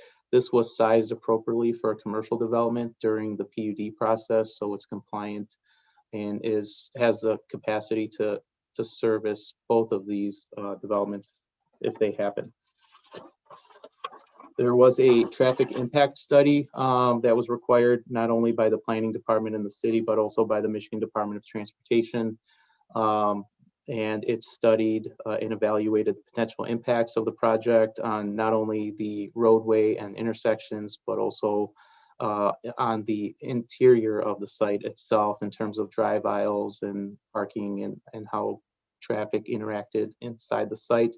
There were no issues or concerns that were raised other than one recommendation to shift or further this right turn lane that exists there today few hundred feet, I believe, back to the west. You can kind of see it ends here today. They want it back a little bit here, and the developer has complied to do that. That's all I have. The Planning Commission held a public hearing on this. No one spoke from the public. So the Planning Commission and administration are recommending approval. I do want to give you some additional background that we have had several commercial developers interested in this site. Well, not interested, but into the mayor's office, actually, including Ford's Garage, to discuss potentially opening up a facility here. And it just didn't make sense with COVID and with some of the traffic volumes. So we worked with this developer over the course of the pandemic and even more, over a year, to design the site in this way to bring in attractive development and aesthetics to the area. This is one in Texas. Ours will look a little better than this, a lot better. Not that this doesn't look good. And that's all I have. Be happy to answer any questions. I know the site engineers and architects are on the call. All right. Is there any discussion from the maker? No comments at this time. Thank you. Question from the supporter? No. Okay, hearing none. Any other discussion from the council? Roll call. Councilman Godbout, Yes. Councilwoman Green, Yes. Councilman Hersberg, Yes. Pro Tem Londo, Yes. Councilman McDermott, Yes. Councilwoman Rakowski, Yes. President Hart. Yes. The motion passes unanimously. New business, item 9, approval of final site plan for proposed Tommy's Express Car Wash and Retail Building at the intersection of Ford and Newburgh. This is Planning Department number 2196E. The Planning Commission recommends approval of the proposed final plan. So moved, Rutkowski. Support. Lando. I got a motion by Councilwoman Rock, Rakowski, scissors, anyone? supported by Councilman Londo. He beat you to it. Is there any discussion? No, it just, I'm happy to see that corner finally getting developed, and if it looks anything like what's been brought forth, I think it's going to be an exceptional looking business, as well as really happy to see all of the additional DDA compliant facade work and landscaping. So that's all for me. Thank you. Thank you. Is there any other discussion from the council? Just briefly, Council President. I echo Councilwoman Rakowski's sentiments on that. I'm very happy to see that the DDA streetscape will be included in that. And I've actually seen one of these car washes down in Florida, and it's incredible. It's beautiful. So I think I sent the mayor a picture when I saw it down there. So I'll be in full support of it tonight. All right. Is there any other discussion from the council? Going once. Mr. Clerk, roll call. Councilman Godbout, Yes. Councilwoman Green, Yes. Councilman Hersberg, Yes. Pro Tem Londo, Yes. Councilman McDermott, Yes. Councilwoman Rakowski, Yes. President Hart. Yes. Motion passes unanimously. New business, item 10, approval of proposed land division and combination on Beatrice Street. 2 parcels on the west side of Beatrice between Mackenzie and Merritt. This is Planning Department number 2247. Planning Commission recommends approval subject to the required variances being granted by the Zoning Board of Appeals, and if approved, further directs the city attorney to draft the required land division resolution. So moved. Hersberg. Motion by Councilman Hersberg. Is there support? Support, Rutkowski. Supported by Councilwoman Rakowski. Mr. Ayub, you're the man of the day. Thanks, Council President. This will be a quick one for me. So the 2 parcels here are located and highlighted on your screen. They're located off of the west side of Beatrice Street between Mackenzie and Merritt. They're both zoned R5 single family residential and are both vacant lots. The applicant is proposing to combine these 2 parcels and split them into 3 parcels to build 3 homes. I'll show you what that looks like in a second. These are the existing parcels and proposed parcels. Each are 55 feet wide and about 91 feet in depth. So about 5,000 square feet for each. There are some variances that are required for each individual parcel. The lot width requirement is 60, 55 is provided. The lot depth is 100 feet, approximately 91 is provided for each. And the lot size required minimum is 9,600 square feet. Each is about 5,000 square feet, as I mentioned. With the zoning ordinance and requiring to comply with the setbacks, I feel comfortable that they can build a home on each of the 3 parcels that fits the character and the nature of the neighborhood that exists there today.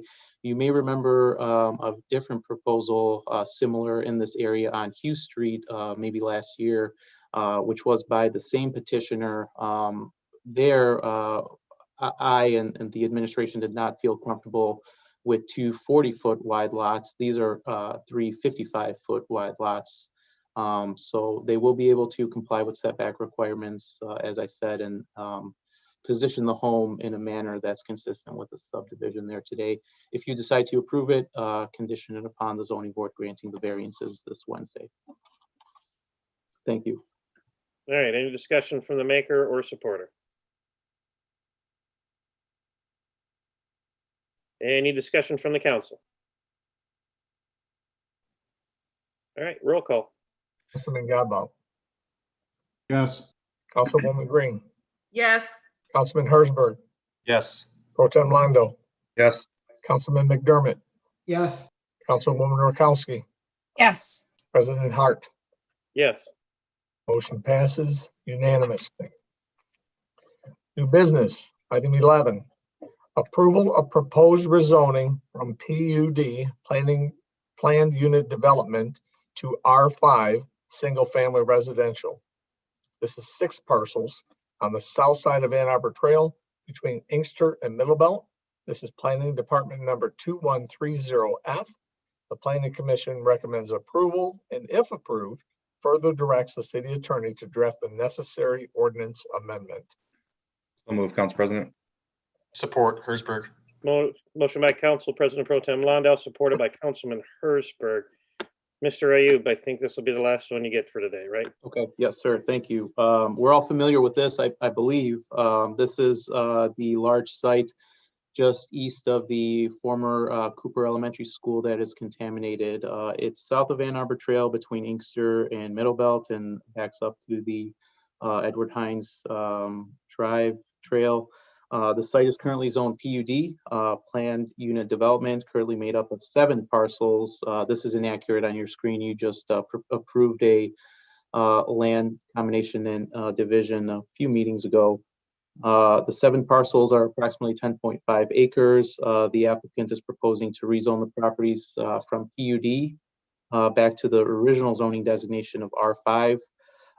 You may remember during the land combo and division approval process that we described the property was zoned PUD to accommodate a residential subdivision back in 2017 named Park Ridge Estates, and there were subsequent residential subdivision developers that were interested in it afterwards.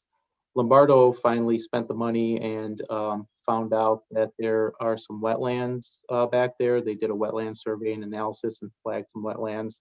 And that ultimately led to the PUD development that was approved to be unfeasible. So really only this portion of land is developable, which is consistent with the land division and parcels that were created. So rezoning it back to R5 would be the last step in allowing this property owner the permission to develop these parcels into single family dwellings. The Planning Commission is recommending approval of this petition to you. Is there any discussion from the maker and supporter? Any discussion from council? Councilman McDermott. Thank you. Real quick through the chair to the planning director, just so we're clear, the wetlands in the back end of the property will be protected, correct? They will not be able to build on the wetlands. Yes, sir. Thank you. Nothing further. Appreciate it. Any other discussion from the council? Roll call. Councilman Gombo, Yes. Councilwoman Green, Yes. Councilman Hersberg, Yes. Pro Tem Londo, Yes. Councilman McDermott, Yes. Councilwoman Rakowski, Yes. President Hart. Yes. Motion passes unanimously. New business, item 12, approval of voucher. Is there a So motion? Rakowski. Motion by Councilwoman Rakowski. Is there support? Support McDermott. Supported by Councilman McDermott. Any discussion? Roll call.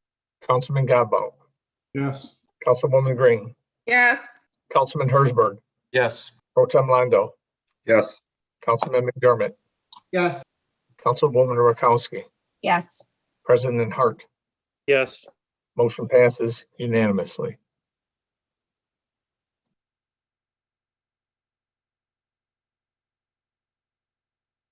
All right, we now move to citizens' comments. Everyone speaking before the council should do so in a civil manner. Speakers shall refrain from abusive or profane remarks, vulgar language, disruptive outbursts, threats, racial slurs, or other conduct that interferes with the orderly conduct of the business meeting. Personal attacks on council members, the administration, city staff, other speakers, or members of the public will not be tolerated. The clock will start upon the first words of the speaker and will not stop while the speaker is recognized from the floor. It is the speaker's option to ask questions at this time, and the person questioned may choose to respond during the speaker's allotment of time. However, the clock will not be stopped once it is started. Up first I have, last name Sedman. Hi. I wanted to thank the mayor and Mo and Steve Smith and the council members for responding to my questions and getting information back to me right away. I really appreciate the responsiveness that I get. Secondly, I don't remember if it was this year or last year, but the budget was approved. Oh, there you go. The budget was approved to have the Humane Society get funding from the city. And Councilwoman Rakowski made some discussion on it, and Councilwoman Green said that a report should accompany the invoice to show what happened to the animals and how much was spent, especially because the city of Westland is spending more money on animal care. So that's one item, is I'd like to have that addressed in comments. Secondly, I want to invite people to come to tomorrow's diversity, equity, and inclusion meeting. It's at 5:30. It's a virtual meeting. And we have some items on the agenda that I think are pretty forward thinking. One of the things that will be discussed is hiring a full-time DEI director, and I think that that is would have some.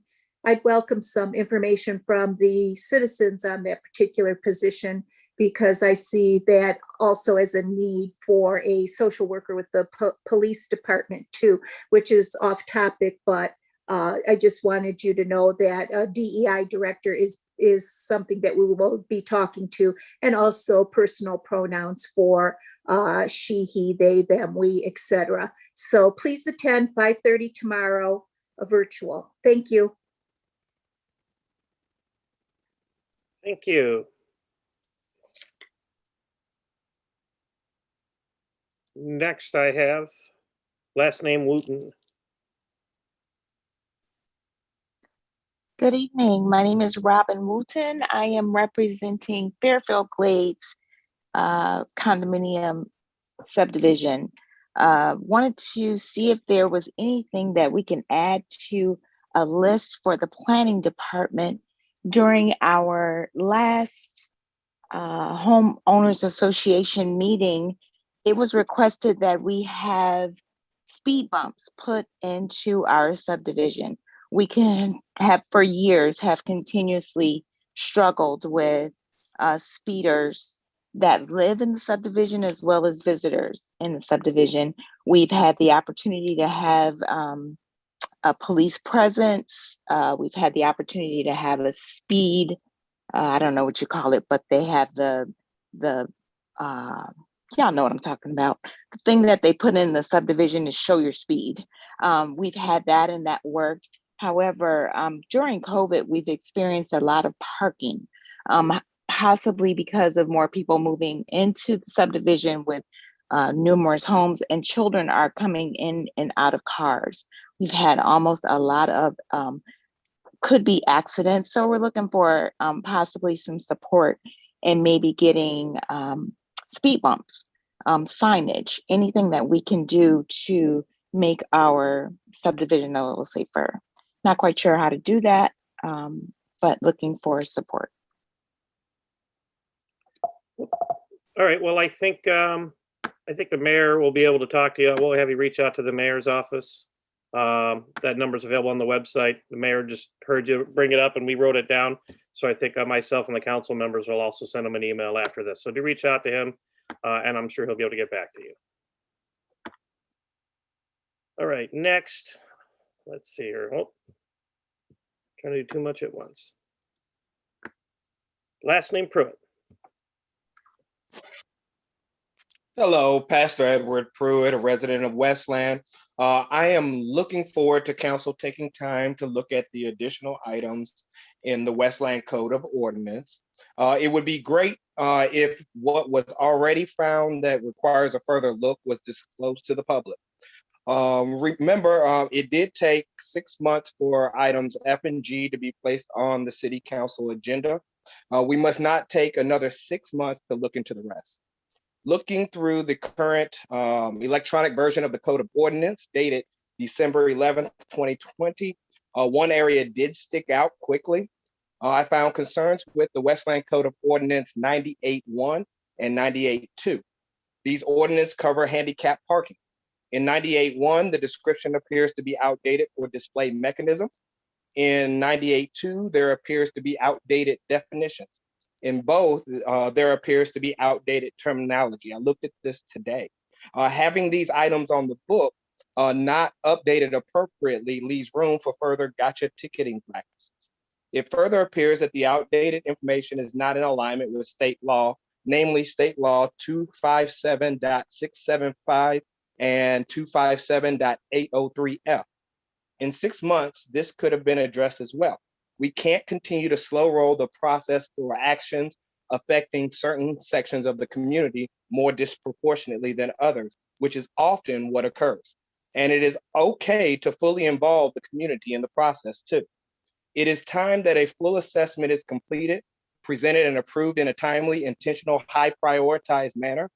These are truly human rights issues. It is time to increase the priority level of those things that create and could potentially create harm to our vulnerable communities. We cannot afford to have areas of the community open to further disproportionate abuses any longer. This must change immediately, and let's fully involve the community in the timely process. Some would say that the proper enforcement of these ordinances would occur. Well, let's close the door on it quickly and remove the conflict so it wouldn't have to be a worry. I'm sure it wasn't expected that the bicyclists would have been ticketed for a bicycle registration violation either. We expect our officers to enforce the laws and ordinance before them. Let's remove these gotcha ordinances, an ordinance that could lead to unnecessary disruptions in the lives of the community members that didn't have to otherwise be. We don't have time to wait another 6 months to see these changes. It's time to prioritize our marginalized and otherwise disregarded communities. We must make sure that all of our communities are deemed important, not just by words, but also with actions. That is the end of my comments. All right, thank you.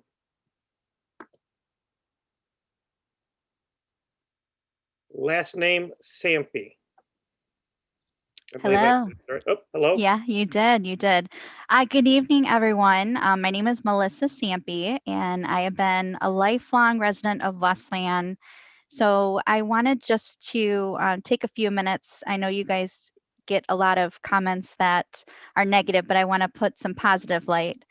So for the past 15 years, I've been in healthcare. I've been a healthcare communication consultant. I've been working really closely with the medical community. Sorry, my throat's all dry. I've been talking all day. As COVID cases continue to rise, our hospitals and emergency departments remain full. I just want to say how extremely refreshing it is to see cities like Westland be in the forefront of the solution. I've spoken to numerous Westland residents who are at high risk, and they have successfully received their vaccine during the Vaccinate Westland events. The residents found the process organized and very easy, and they were so thankful. So I just wanted to applaud you, Mayor Wild, Deputy Mayor, and all of your team of volunteers for the planning, as well as like the first responders who were on hand. The event, obviously, as you all know, was very successful. And then lastly, I wanted to applaud the council members for your support. I saw numerous people out there and people promoting it on social media. And I think this truly provides me with hope here in Westland that we're doing all we can to fight back against COVID-19. So I just wanted to applaud you and thank you for all of your efforts and everything that everyone did to promote this, because our residents truly are grateful. And that's all I wanted to say. So thank you so much for your time, everyone. Thank you.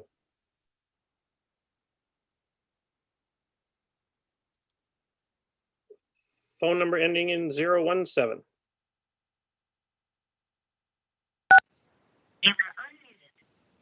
Yes, can you hear me? I can. Richard Graham again. First, like to talk about the library. Great to see council approve that with the reduction of the millage, so taxpayers are, saved a little bit of money. So that's good. Hopefully, if it passes. Regarding the last council meeting, Mayor Wild commented about the large reduction in contaminated recycling loads. This is great. Absolutely great that the citizens are doing this. But unfortunately, it cost the taxpayers at least $20,000 because the marketing campaign did not happen in June like it should have, but was delayed until November and December. This $20,000 comes from the FOIAs that I pulled over the last 8 months, where the first 4 months were over $40,000 in fees, and the last 4 months were only $20,000 in fees. So wish that was done earlier, would have definitely saved more money, more taxpayers' money. Through the chair to Mayor Wild, I asked 4 years ago, and you answered, so I will ask again. You'll be running for mayor again in 2021. If elected, will you commit to stay mayor for the full term, 4 years, or will you run for another political office within the state of Michigan? Will you serve your full term? Voters want to know. Council President Hart, couple council meetings ago, you interrupted me multiple times, and I'm really interested to figure out why, and specifically when I said Team Wild. What is wrong with saying Team Wild? It is very well known that back in at least 2014, This was a common term used. Please explain why you would deny my freedom of speech and First Amendment right by stating Team Wild. That is it for me tonight. Thank you again. Appreciate the time. Okay. Are there any other comments? Oh, last name, Smith.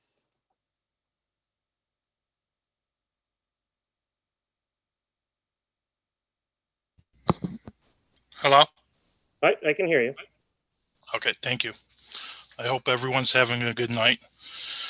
So back on 4/5/21 council meeting, I made a mistake. So there is an accessibility link under helpful links, but it's not in alphabetic order. If you looked under quick links, everything's in alphabetic order. So if that can be updated, that would be helpful. As a person with a disability myself, it's a little confusing why things are not in alphabetic order. Because if you go to the city website as well,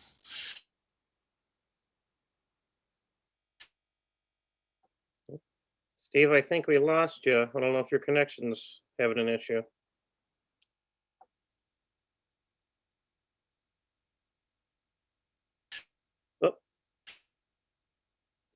and if you go to tab, everything's in alphabetic order.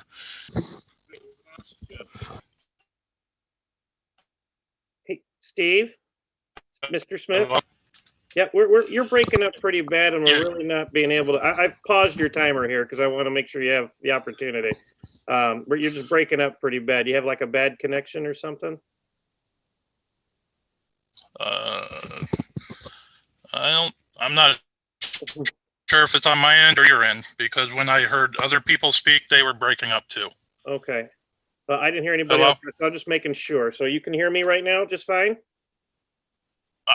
I can hear you. Yes. Okay, I'm going to go ahead and let you start going again. I just wanted to make sure you had your opportunity here. So go ahead. Okay, so if you go under government, explore, and the blue tabs come down, or resident, everything is in alphabetical order. But when you go to helpful links, things are not in alphabetical order. So if you're looking for accessibility, if you look and there's no A at the beginning, you may overlook it like I did. So I did send council email saying I did make a mistake. So hopefully you got that. Then I want to thank, if I mispronounce anyone's name, I want to apologize ahead of time. It's part of my disability and I have a speech impediment. So Michael Lundell sent me an email. Andrew Craig Brown. And this, I appreciate the email, but there's some language in here it's bothersome to me. It's very offensive. And I would like to read it.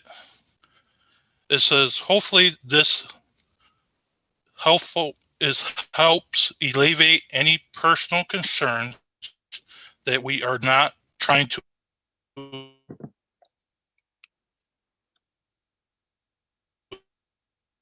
assist our more city services and functions. I'm a person with a disability. Are more challenged? Why do I have to be more challenged?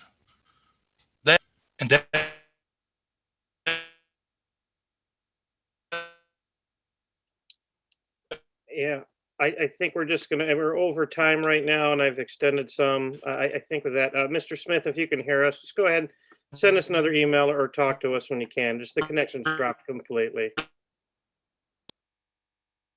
So, all right. Are there any other comments from the public? All right, we'll close comments from the public and move over. Oh, we just had one to come in. Oh, and it went away. All right, we'll move to comments from the administration. Mayor. All right, well, thank you all. I know it's been a long meeting, so I'll go through this as quick as I can. First of all, to Stephen Smith, who was on the line. He's a member of our Disabilities Concerns Committee. So I'm working with Mr. Smith on a couple other issues with IT. So I'll follow up with him on this one too, Council President. And to the resident from Fairfield Glades, if you contact my office tomorrow, 734-467-3200, we'll take a look at the issues that you're having there. Council, just a couple agenda items here. Thank you for moving. It didn't get much attention, but it's going to be well appreciated by several members of our community that approached me about asking the city council to proclaim Turkish Heritage and Children's Day, April 23rd. This will mean a lot to them. Turkish Americans in Westland have played a significant role in the educational, cultural, economic, and civic development of our community. And we recognize that many Turkish Americans have chosen our community as their homes to share their rich heritage with us. So we certainly appreciate you recognizing them on this important day. Council, there's a busy agenda tonight. There's a lot of stuff going on, and we appreciate your moving forward with most of the agenda items. There were, a couple of them that I just wanted to mention. First of all, the corner of Ford Road in Newburgh. Obviously, it's going to be a much different look on that corner moving forward. And when we've really tried hard to come up with a sit-down restaurant for that corner, and we thought we had a couple of good fits. And then with COVID and the industry taking the hit that they have, it didn't work out. It's hard to tell from the road, but that's actually a tough piece of property. It's a little more narrow than you'd like when you look at commercial developments. The property owner has had the property for a long time. He has been patient. He has worked with us. If you remember when he purchased the property from Feasters, we actually made him tear down the building. So he spent a lot of money up front.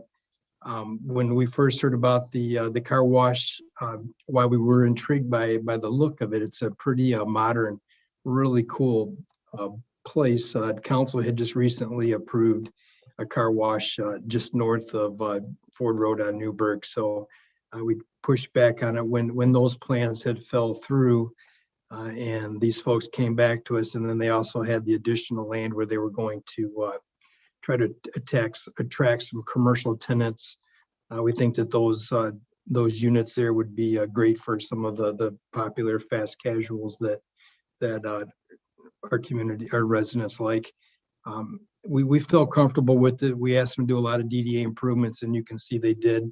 But one of the things that we really looked at was just the whole corner. And if you've been in Westland a long time, you think of Feasters that was there, and you think of behind Feasters where Moody's Landscaping was for a long time. This was really a blighted corner for a long time. But when we packaged the $11 million Sienna Health on the Moody's property, and now we come back with Tommy's Express, car wash, eventually the new commercial buildings, and then just to the west of that is one of the potential sites that the selection committee chose for a new cannabis provisioning center. There's going to be a lot of new development on Ford Road, and we've got more coming your way soon. We've got a couple other projects on Ford Road that will help us to kind of reshape the image of Westland as you drive down Ford Road, and it's something that we've been trying to do for a long time.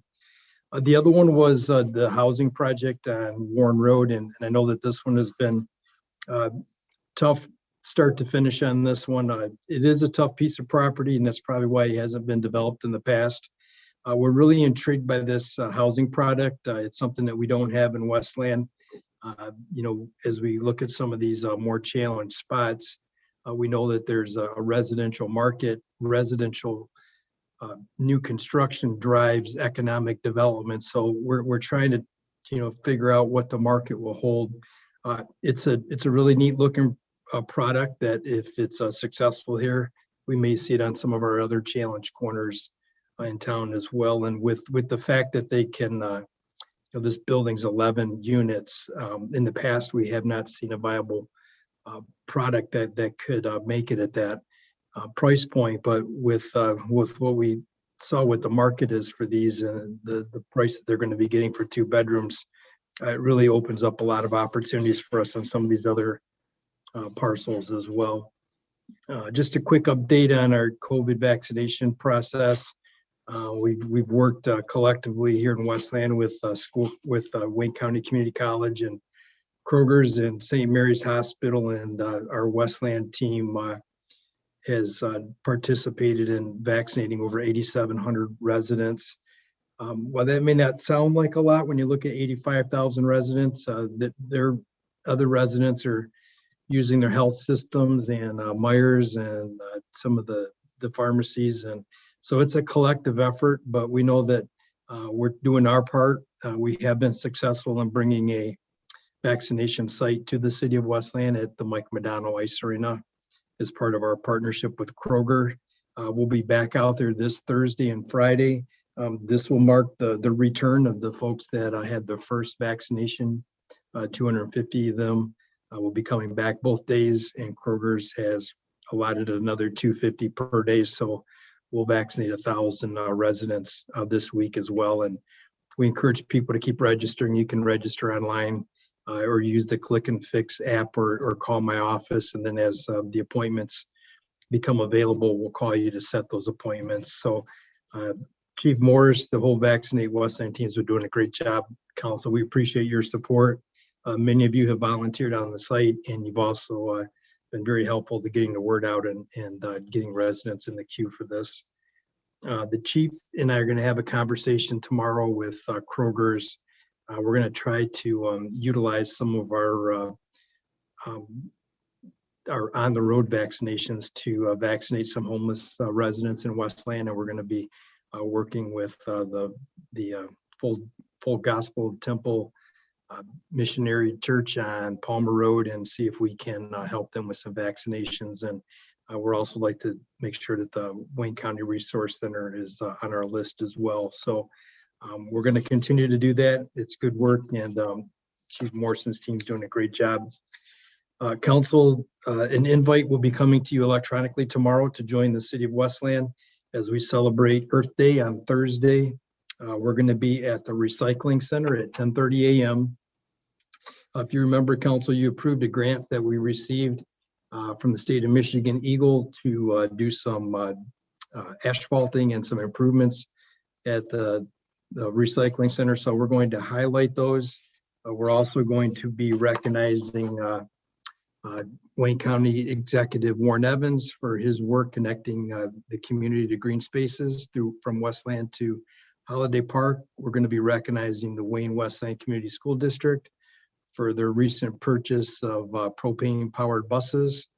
We're going to be recognizing Joanne Schwab for her work in the Corrado Park with our butterfly garden, and Jeff Jedruzik, the police chief, will be recognized for having Wayne County's only E85 powered patrol fleet. So Earth Day is a big deal for us in Westland, and we'll ask you to join us. And if the residents can't join us, you can certainly watch it on WLND. And then the final thing, Council, is we look forward to sitting down with you for the budget sessions. The first one will be later this weekend. I know the Council President will probably talk on that. For residents, if you'd like to take a look at our proposed budget, it is available on the cityofwestland.com. And if you have any questions, you can certainly call my office. That's all we have. Thank you. Thank you, Mayor. Anything from the attorney's office today? Council President, I'd like to use a little time to support the efforts of Parks Director Kyle Mulligan and his Clean a Park program. The city attorney's office and the prosecutors had the opportunity to work with Kyle on Saturday to help clean up Foss Park.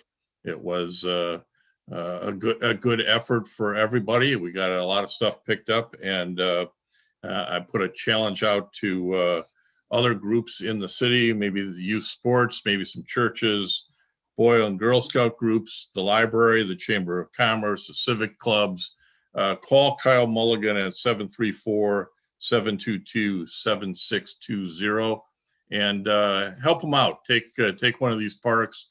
If you have a half a dozen or a dozen people there, they've got all the equipment to make this an easy job, and you can get it done in an hour or two, and you'll feel real good about helping Kyle and the city maintain these parks. Thank you. Thank you, Jim, and thank you and all your team for helping out. We appreciate it. So we'll begin council comments tonight with Councilman Herzberg. Thank you. I'll be brief tonight. It was a pretty good meeting, pretty good size agenda. Glad to see. I actually walked into Mo's office last week and I said, it's been kind of slow this year. And he came right back and said, nope, I've got 9 items for your next agenda. So it's good to see some things picking up. The car wash is going to look great. As Rutkowski said, the streetscape is a big thing. Kind of when you drive into Westland over that Canton border, over the bridge on Ford Road, there's a couple empty properties. We have a mix of industrial, some office.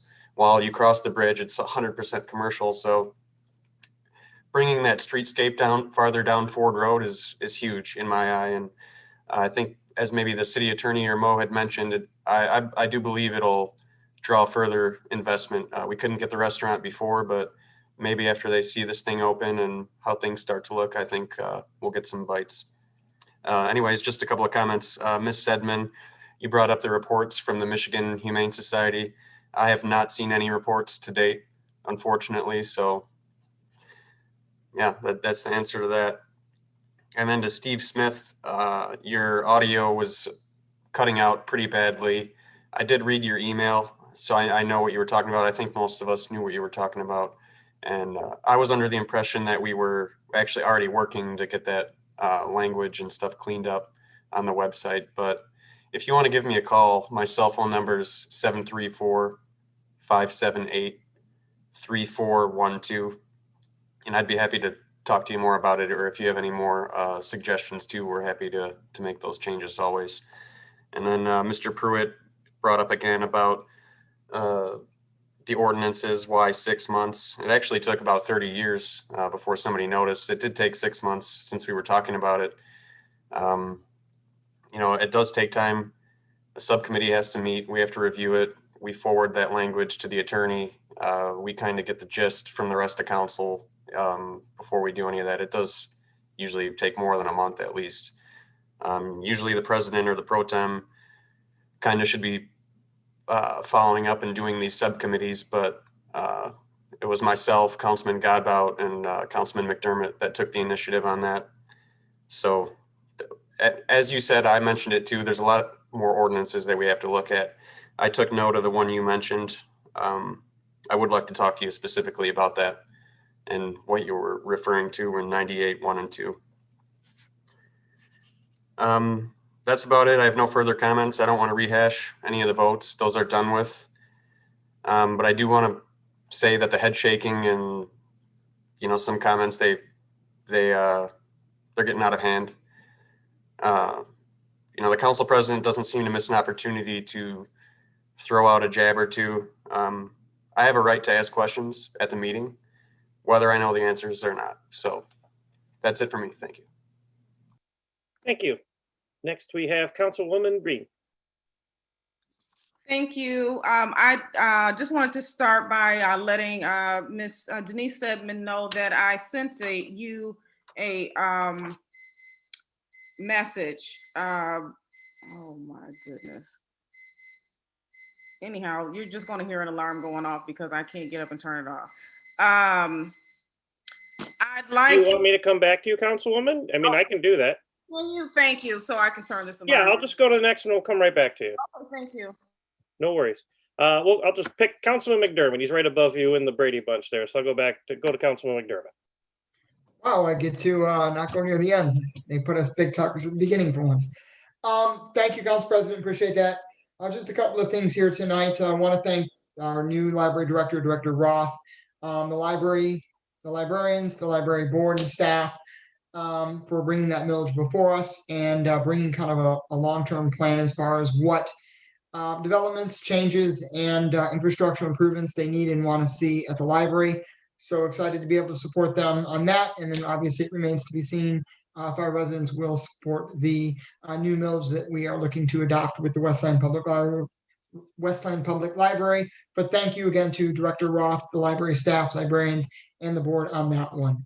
I want to thank the administration and all their efforts, Chief Morris, the mayor, and everybody that's been involved from our fire department in helping with the vaccination events that we've had. Obviously, the initial vaccination events at Schoolcraft College partnered with the county, but the subsequent events as well at the Madonna Ice Arena. As the mayor mentioned, if you are still looking to get on the vaccination list, you can go onto the city's website or use the Click and Fix app to get the safe and effective COVID-19 vaccine. And again, thank you for the amazing and incredible work that's been put into this by Chief Morris, by your team at the fire department, the mayor, and everyone in the administration. Without the dedication that we've seen week in and week out, these events would not be a success. If you're unable to make one of the city events or looking to, potentially get on another list, Meyer is still doing the Ford Field events as well, which you can register for free at clinic.meyer.com. That's clinic.meyer, MEIJER.com.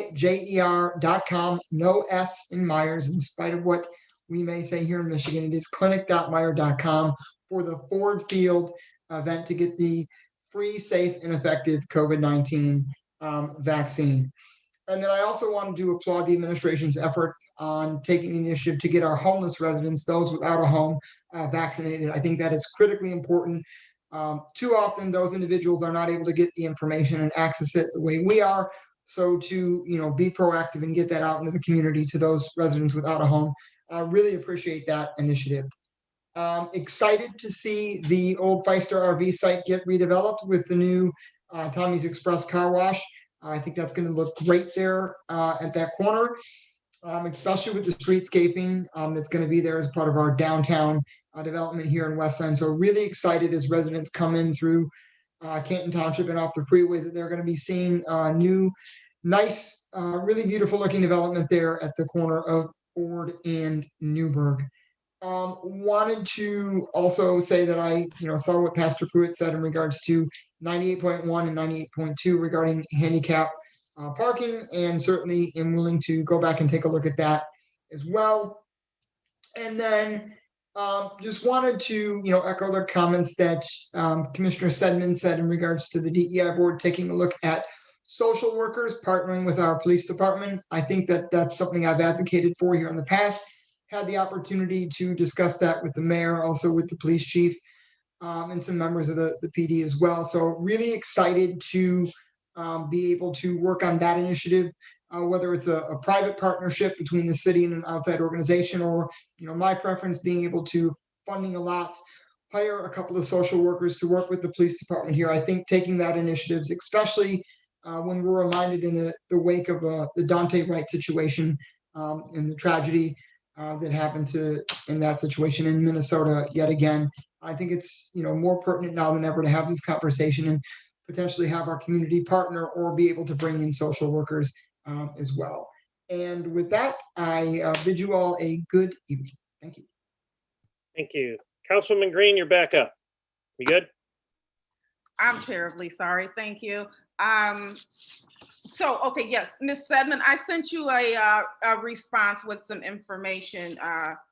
So let me know if you have any other questions, and thank you for following up on that particular topic. I also wanted to let the community know that because the food drive that I had at City Hall on March 27th was so successful, we gave away 1,300 boxes of food in 2 hours. There were several families that reached out to me asking me to do some more events similar to that. And so I wanted to announce 2 that are coming up in the very near future. And I do apologize because I meant to already have announced this, but the first one is going to be next week on Saturday, May the 1st. And I am partnering with Burning Bush Church. So this particular food drive is going to be on the south side of Westland. And for anyone who is not familiar with the address or location of Burning Bush Church, they are located at 30355 Annapolis Avenue in Westland. Again, that's 30355 Annapolis Avenue. It's going to be once again on Saturday, May the 1st from 2 to 4. We're going to give away hundreds of fresh food boxes, as was done at the last food drive. The boxes are balanced, so there will be meat, dairy, fruit, and vegetables. It's all free. We will also be giving away free face masks. We are not out of the woods yet with this pandemic. So we'll be distributing that as well. The second food drive is going to take place the following Saturday on Mother's Day weekend, actually, at May the 8th. And I am partnering with Pentecostal Temple Church of God in Christ.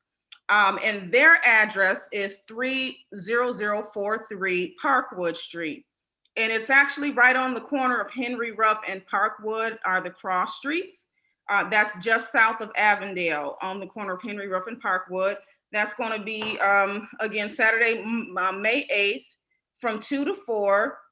And same deal, hundreds of fresh food boxes and face masks.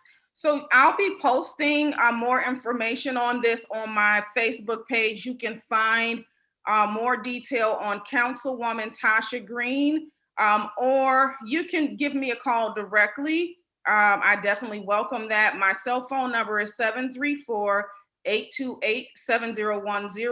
Again, 734-828-7010. There are a couple of residents, or actually more than a couple, that I'll be reaching out directly. They don't have social media, and so they want to be kept abreast of this information. So if you are a resident who would like a courtesy call when there are resources available such as this, please do give me a call. I definitely would love to keep you in the loop. And then this food drive, although, you know, it definitely predominantly is for our residents. You do not have to be a resident of Westland to drive up and get your car loaded. I am a believer in know firsthand that a zip code or an address does not determine the need of any particular family. And so if you have family or friends, or you know someone who could benefit, please do share this information with them. And again, I'll be posting it on my Facebook page, Councilwoman Tasha Green, in the very near future. With that, I thank you for your time, and you all have a good 2 weeks. Thank you. Now I messed everything up. I'm trying to remember my rotation again. It's Councilman Godbout. There we are. Thanks. I don't have much tonight. It was just, I was glad to see that we had a rather full agenda with lots of new development and potential developments with some residential splits happening in the city. It's I think we're on the edge of coming out of some of the doldrums that COVID inflicted on everyone, not just in Westland, but across the country. So I look forward to seeing more and more of those developments coming forward. That's all I have this evening. Thanks. All right, Councilwoman Rakowski. Thank you. Good evening. As my colleagues have stated, Mrs. Sedman, I've emailed you. I appreciate you circling back around. That was a motion that was passed on January 4th. So we'll get in touch with the appropriate people and see if we can't get those in the vouchers so that we know what's coming in and what's going out and the status of those animals. So I thank you for pointing that out. I would like to thank our firefighters and our emergency response team for continuing to push and their excellent work that they're doing with the vaccines. I'd also like to thank Kroger's for partnering with us and making it an easy situation for our residents to be able to get to Mike Madano's much easier, to be able to reach those people that are homebound is paramount. And I echo the sentiments of Councilman McDermott when he spoke about our most vulnerable population. And those are those that lack the safety and security of a home and are certainly no less worthy, right? So I think it's very compassionate of our city to make sure that those people have the opportunity to receive this vaccine. And then speaking about helping and being compassionate, that most of you who will see this in a videoed format may be a bit late, but tomorrow at Jefferson Barnes Community Vitality Center, there is a free food giveaway that Gleaners is sponsoring. It's from 9 a.m. to 11.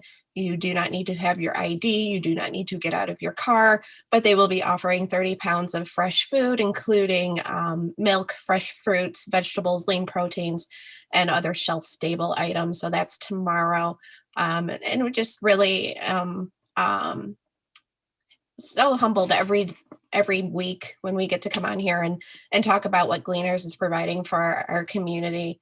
And they do that right now through the pandemic, but they do that all the time. So with that, I'm excited to see the developments. Hopefully that is, as Councilman Godbout said, signs of things to come and good things and positive things and growth and positivity. And that's really exciting. And it makes those long agendas and long meetings 100% worth it. So with that, I bid you a good evening. Thank you. Pro Tem Londo. Thanks, President Hart. Good evening, everyone. As Councilman Godbout stated, and a lot of people stated, a lot of new business on the agenda tonight, which is a refreshing thing to see. I always enjoy the dialogue between my colleagues, the administration, obviously our residents that attend or watch our meetings. I will ask though, if council members do have, a myriad of questions, to ask a lot of those ahead of time.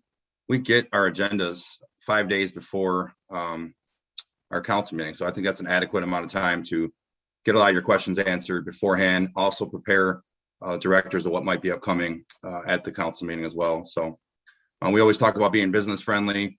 We had multiple petitioners on here waiting while we deliberated over one particular topic. So also, Mr. Fausone brought this up, so thank you, Mr. Fausone. I'm a firm believer in being a part of the solution and not just complaining. Though, therefore, I went out on Saturday over here at Voss Park, right around the block from me, and lent my support to the Parks and Recreation Department in their efforts to have a safe and healthy city, or safe and clean city. I was joined by Councilman Godbout, Council President Hart, also the Attorney's Office, Mr. Foss, almost everybody from the Attorney's Office was there, Mr. Fausone, Mike McNamara, Jackie Bona, and Brandon Gresco, and another gentleman, I didn't catch his name. So thank you to your staff for coming out. Like Mr. Fausone said, it was only about an hour we were out there. Our DPS employees do a fantastic job cleaning these parks, but there's a little bit of debris in the ditches, a little bit of debris along the fence lines and the dugouts. A lot of cigarette butts. I swear these softball players like to smoke cigarettes in these dugouts, and they're not easy to pick up with those tweezer things or those picker up things we had. So also thank you to Parks and Recreation Director Kyle Mulligan and the mayor for putting these park events together. So in Mr. Fausone's words, he issued a challenge to many of the community groups. You may see those videos pop up on social media pretty soon.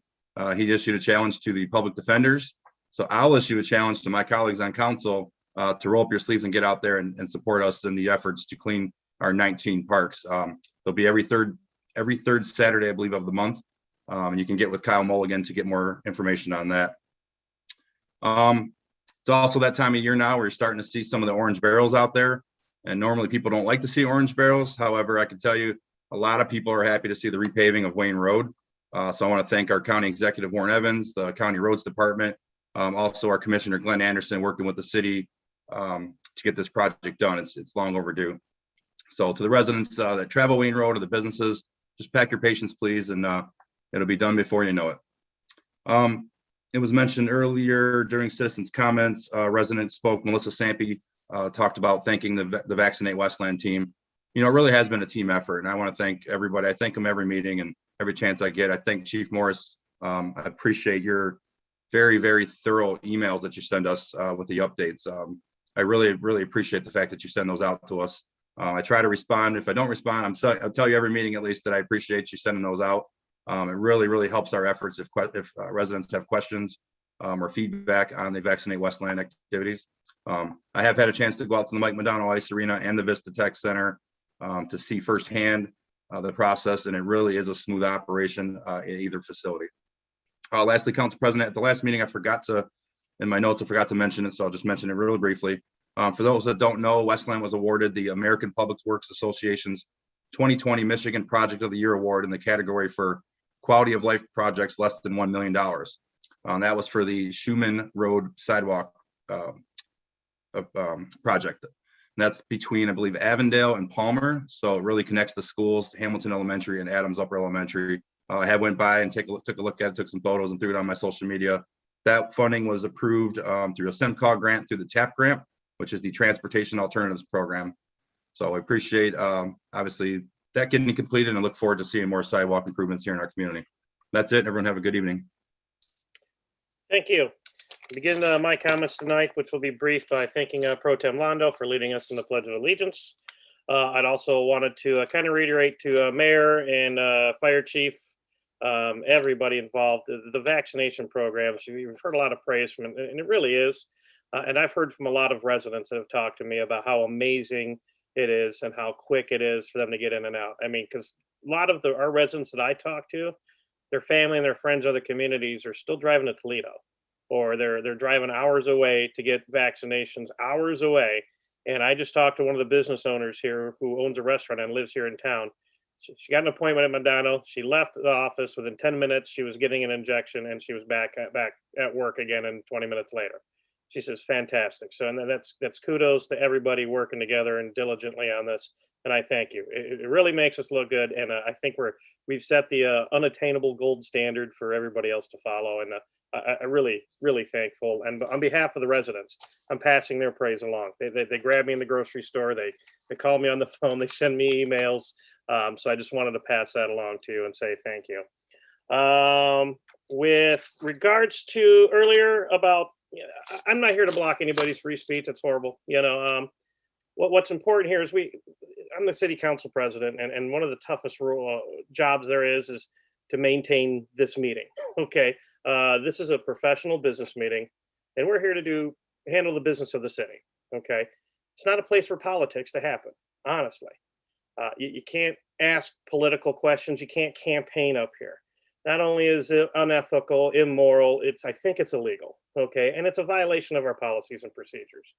Asking people what their campaign goals are or what their campaign endeavors are, it's not appropriate here. This is using a city resource. This is a Zoom platform.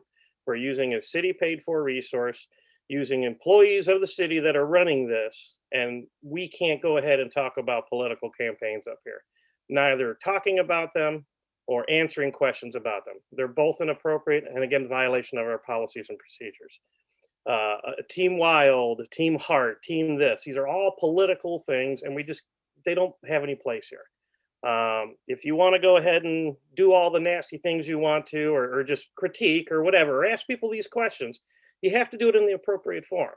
You go to Meet the Candidates event, you go to your Facebook page. I think every single politician here has a Facebook page, and a phone number and a website, so there's avenues. You just have to use the correct avenue. This council meeting is not it for anybody, for any reason. All right, so that's where it is. There's not going to be any political campaigning silliness going on. It's a violation of policies, and I'm going to stick to them because it's my role to enforce it, my job to enforce the policies. And if the residents of the city of Westland don't want to pay their tax dollars, so we can go up here and campaign some more. It's unethical, it's tacky, and it's I believe it to be illegal. With that, budget sessions are coming up. I gave notice to the clerk, following standard historical procedure, that they'll start this weekend and go into the next weekend for our first two budget study sessions. Keep your eye out on that. I'll also send an email to you.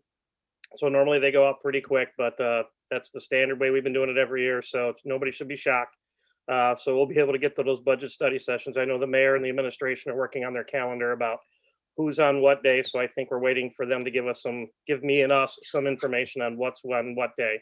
And then of course we'll have our sessions. So keep your ear to the ground for that one. And again, there's a lot of good stuff on the agenda today. It was really busy. It was a little daunting. I haven't been used to an agenda that big, so you guys got me on my toes a little bit again, so it's good. With the Tommy's car wash, I'm glad the site's being developed, and I'm glad they have the DDA landscape. That's important. I hope that transcends. I hope that energy, I hope that momentum carries on both ways up and down the Ford corridor. I think we need it. I mean, we said it before, this could be a shot in the arm, and I think we've seen a couple small dominoes fall. We've talked about that. I hope this is a little bit bigger domino and really start to get some other development done. And if nothing else, drive the value up of some of the other properties that might not be as exciting for other people to buy them and do something with them. I mean, really, that's the hope too. And with that, the last thing I'll say is May 3rd. I will not be at the council meeting. I've been notified today, so letting you guys know ahead of time. I will not be here. I am having my commencement on that day.